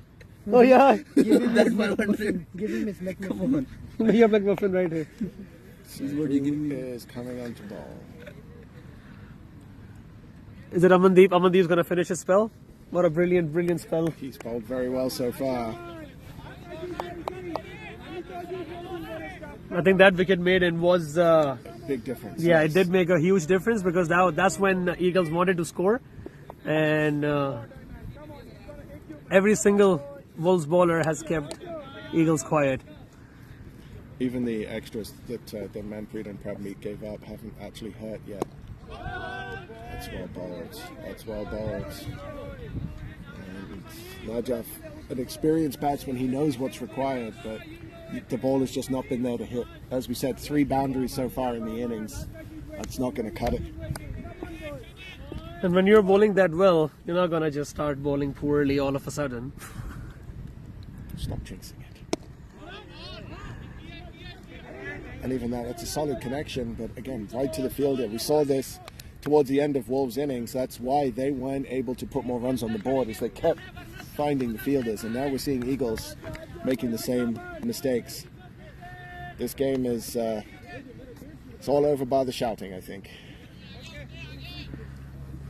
Amandeep continues from the SPCA end. You can see the confidence seeping throughout the field. They know they have it in their hands. They know it's just a touch away. Heads are up on their toes. I think one good catch, one good fielding moment, and you're going to see the entire team go up. They know the capability of Najaf, but alone Najaf is not going to hurt anyone. It's a good shot. Aman tried to follow him, and Sami adapted well to get that one away. But again, it's just a single.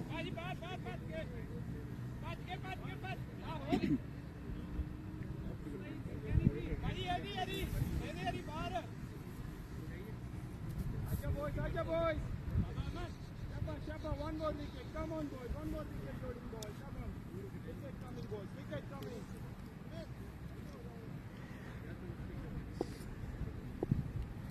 What a spell to remember. Yeah, this has been some impressive bowling from Aman and Raga, actually. The spinners for both teams today have bowled very well, but Wolves have just been that one step better.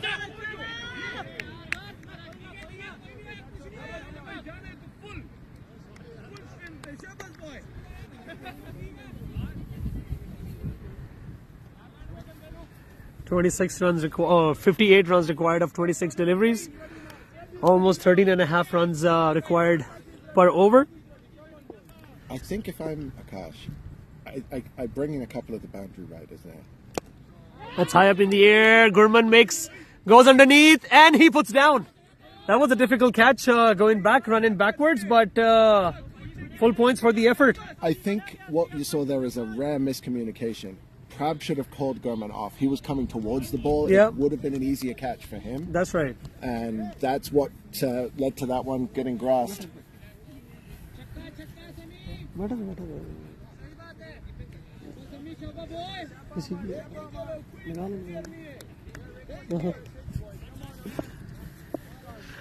That would be the last delivery of Aman's over.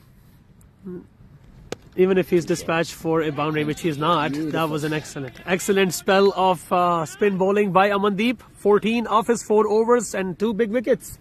Yeah, I think he's been the difference on this bowling, and that's really put the game firmly in the Wolves' half of the court now.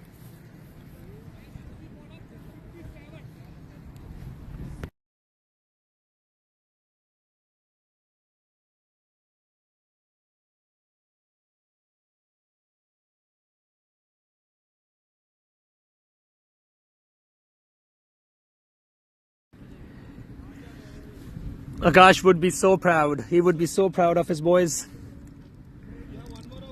They have executed the plan that was given to them, and they have executed it perfectly. Leading his side into both the finals, the T20 and F40. Kudos to Akash and NL Wolves. Full points. Young, energetic side. History in the making. We'll see a first-time champion winning the T20 league this year, and the balance is shifting towards the NL Wolves.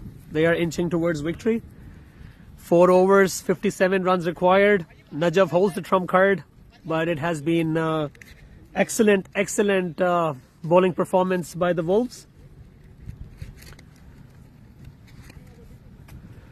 Najaf and Sami into the middle. Eagles 74 for 7 after 16 overs. Required run rate of 14.25. The dot balls and the lack of singles and the conversion of singles into doubles, that was the difference in between both the sides today.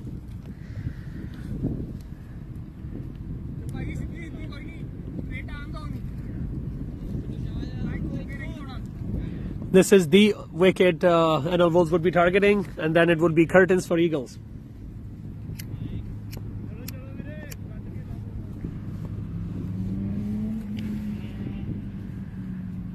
Herman to Najaf, it's high up in the air, Probs makes, and that's an excellent catch! What an excellent catch! Given the final, that was a brilliant piece of fielding by Prob. Big wicket, Najaf Raza Kazmi, that was the trump card for NL Eagles in this final. But that was an excellent take by Prob, deep into the mid-wicket region. And I think that's curtains.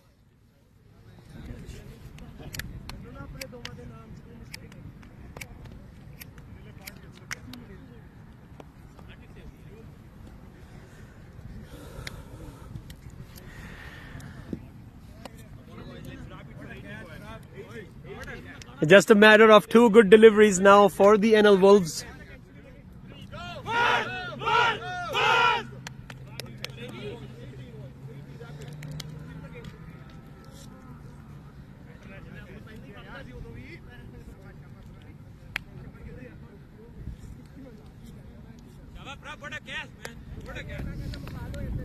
Excellent catch by Prab indeed.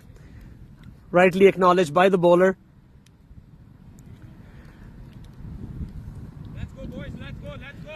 So impressive. Wolves have been so impressive in the field. They have been so impressive with their bowling changes and their field placements.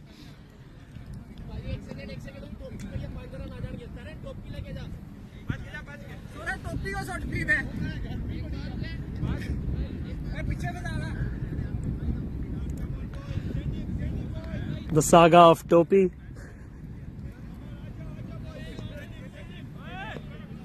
The Topi saga.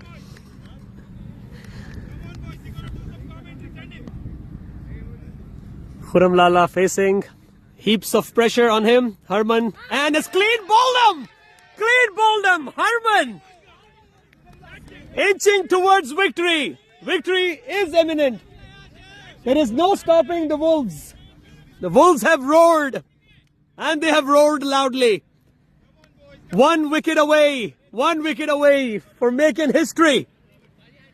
Is going to be the first time champion NL Wolves. Realistically speaking, that's it. It's curtains. And here we have Chris in the commentary box, excited and happy, as he should be. What did I say about Harman? Golden arm. Yes, he was golden arm indeed, but it was the damage was already done, Chris. Yeah, I agree, but the game still needed to be finished off, and now he's on a hat trick to win the title. What a moment! What a moment for this young side.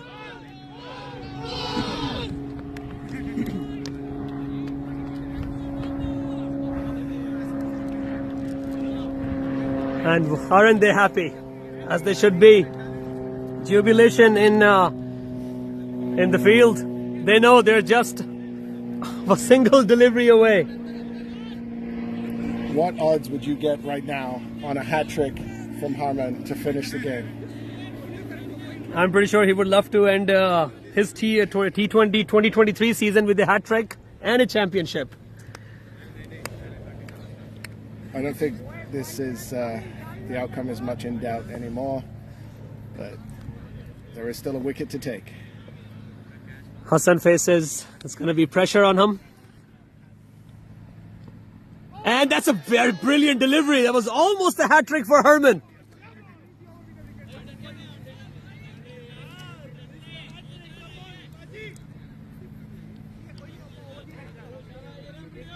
What a game. What a game. It started off Wolves in the ascendancy. Eagles turned it round and looked for all intents and purposes like they were in the driver's seat. And then just some phenomenal bowling and fielding by Wolves just completely turned the game back into their favor. It's just the weight game for Wolves. It's been a roller coaster, and Wolves now are just 1 wicket away. Apart from the 8 overs bowled by the spinners, Eagle spinners, I think most of the match belongs to the NL Wolves. I would agree with that. Trying to remain impartial, I don't think even the staunchest Eagles fan could say any different. The last couple of overs bowled by Najaf and Furkan towards the end of the innings were still very tight. You know, they did finish off the innings well, but this performance in the field by Wolves has been out of this world.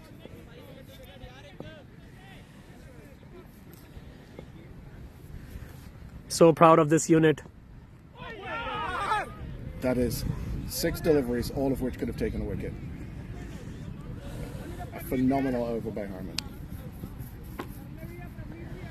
That is the end of the 17th over. Eagles are 74 for 9, and Wolves are just a good delivery away from the championship. Both these sides were so consistent throughout the season. They had nail biters playing against each other, and but this one turned out to be a one-sided affair. it didn't always look like it, but in the end, yes, it has been pretty one-sided. And I think Eagles won the first two encounters against Wolves, and Wolves took that personally. They really wanted to come back for revenge. They beat them in the eliminator to get the bye through to the finals, and watched very closely as Eagles managed to pull off the win against Mavericks. Happy. Raghav very happy, as he should be. Well deserved. That was almost played on, but Sammy is just looking to hit everything as hard and as far as he can. 19 and over, it's not impossible. It's unlikely, but it's not impossible. And if Sammy can get a few boundaries and keep the strike, the last couple of overs could still be a bit tense here. Chris, if you declare Wolves as the champions right now, I wouldn't call you partial or biased. Cricket's a funny game, man. Cricket is a funny game. As an England fan, I still remember Carlos Brathwaite and Ben Stokes. So I can't... I don't think we're going to have a equation of 24 runs required and 6 deliveries anymore. I'm very realistic. And that's excellent piece of bowling. Yes. You're telling me that these bowlers are going to start bowling poorly at this stage of the game? I highly doubt. I'm telling you that hypothetically it is possible. Anything is possible in the game of cricket, but I guess we have our winner. Travmead needs to put a ball on the stumps. Sammy is taking a walk.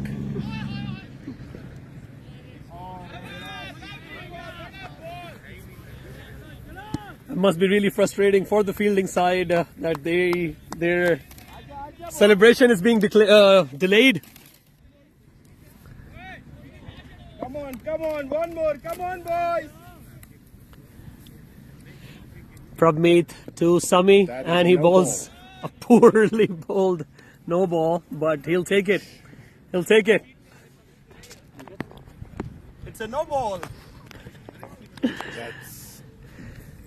And this is something you've got to be careful of, is getting carried away, thinking the game is over. Prabmeet is steaming in. He's putting so much effort into these deliveries. He really wants to finish this game up. That's a free hit up high up in the air. Doesn't matter if it's taken or not, but even singles and doubles are not going to hurt anyone. This is only going to delay the celebration. The clouds are coming in, even if it rains, and it rains heavily. I think DRS might might just be in our system, or DLS, I should say. So Hassan now on strike.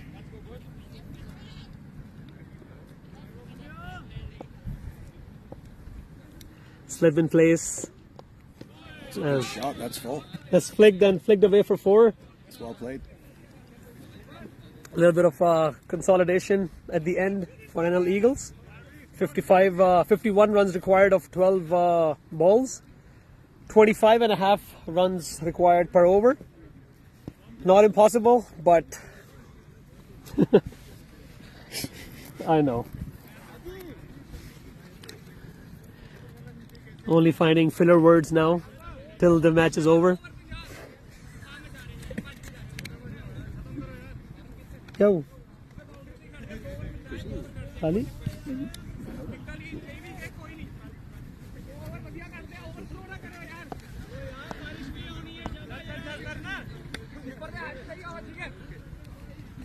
Herman is coming in for his last over, and he would be looking to get his 4th and the last of NL Eagles. That's high up in the air. Will it be taken by Gurman? Yes, it is! Success and jubilation! Success and jubilation for NL Wolves. History in the making. 4 months of hard work has paid off. NL Wolves wins the Summer League T20 for the first time ever. Little bit of animation in the field, but it's well deserved.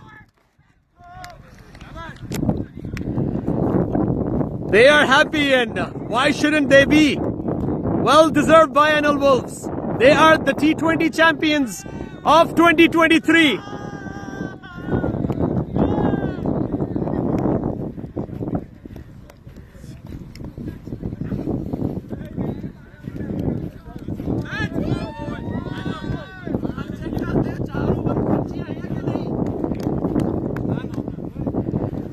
Smiles on the faces of NL Wolves, and well deserved. Happy unit, and why shouldn't they be? Handshakes all around, showing good spirit of cricket. Celebrations.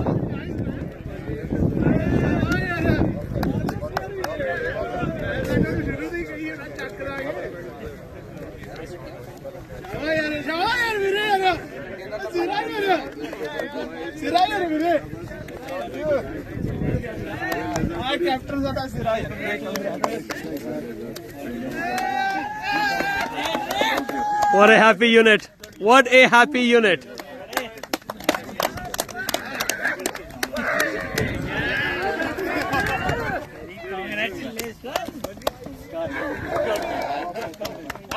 I'm happy.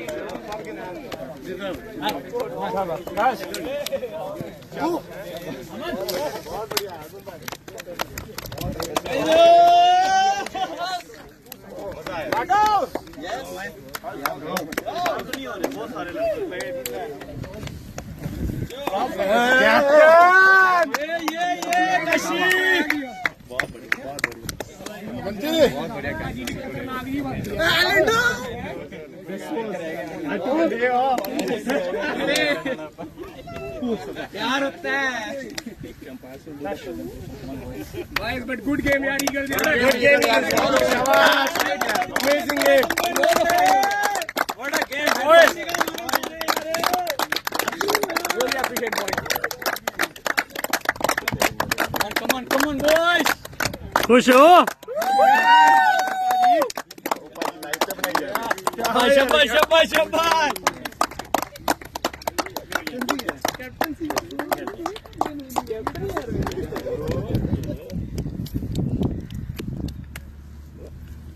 Thank you, umpires too. Thank you.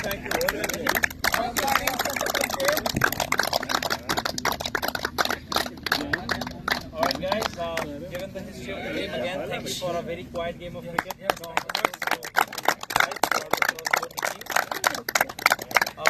Eagles won the toss and decided to bowl first. It turned out to be a very good decision for them, given that they got the Harman opener out really quickly.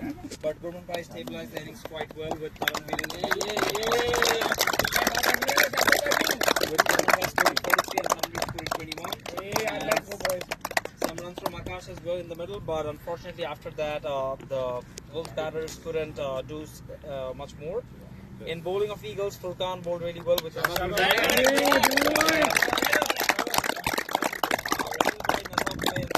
got 2 wickets each, with Nazar Bhai bowling with an economic 4.6. In the end, Wolves finished with 130 all out, which seemed like a comfortable chase for Eagles, but Wolves had other plans today. From the start, they looked to be on top of Eagles, with each bowler being almost under 6 economy.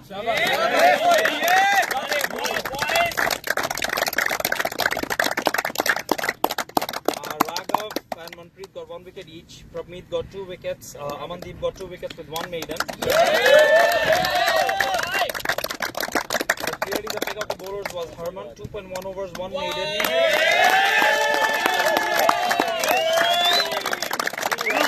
Runs conceded and 4 wickets taken.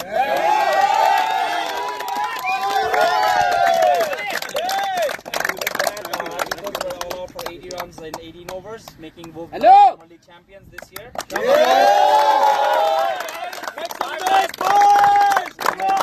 was a tough decision for us to give a man of the match because there were some really good performances despite it being a low-scoring game.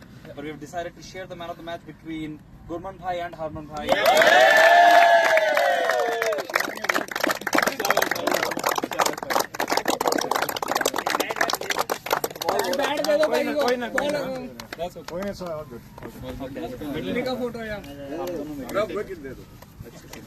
वो तो आपने देखोगे आप video में क्या जी है तीनों एक को नहीं मारा बैन नेक्स्ट सीजन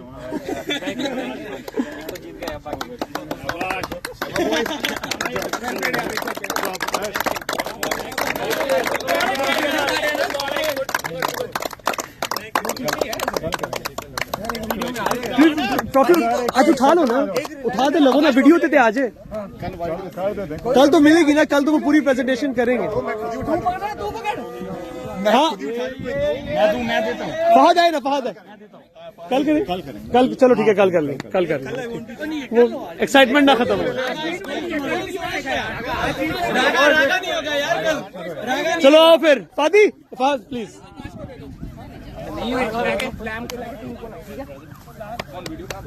इधर बन रही, इधर बन रही, शोर मचाना दे।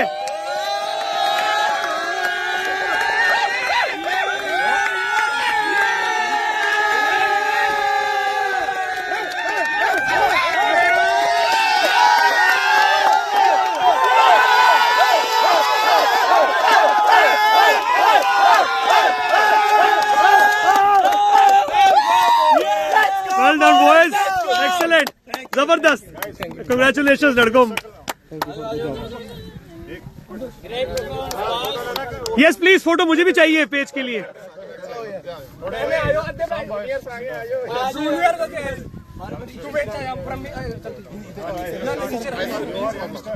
थोड़ा थोड़ा अंदर आ जाओ भाई, आप आगे आ जाओ। ऐसा उसको भी बुला लो, उसको भी भाई आगे जाओ, एक बंदा आगे आ जाओ। Come with the team. Come in the front. Come in the front.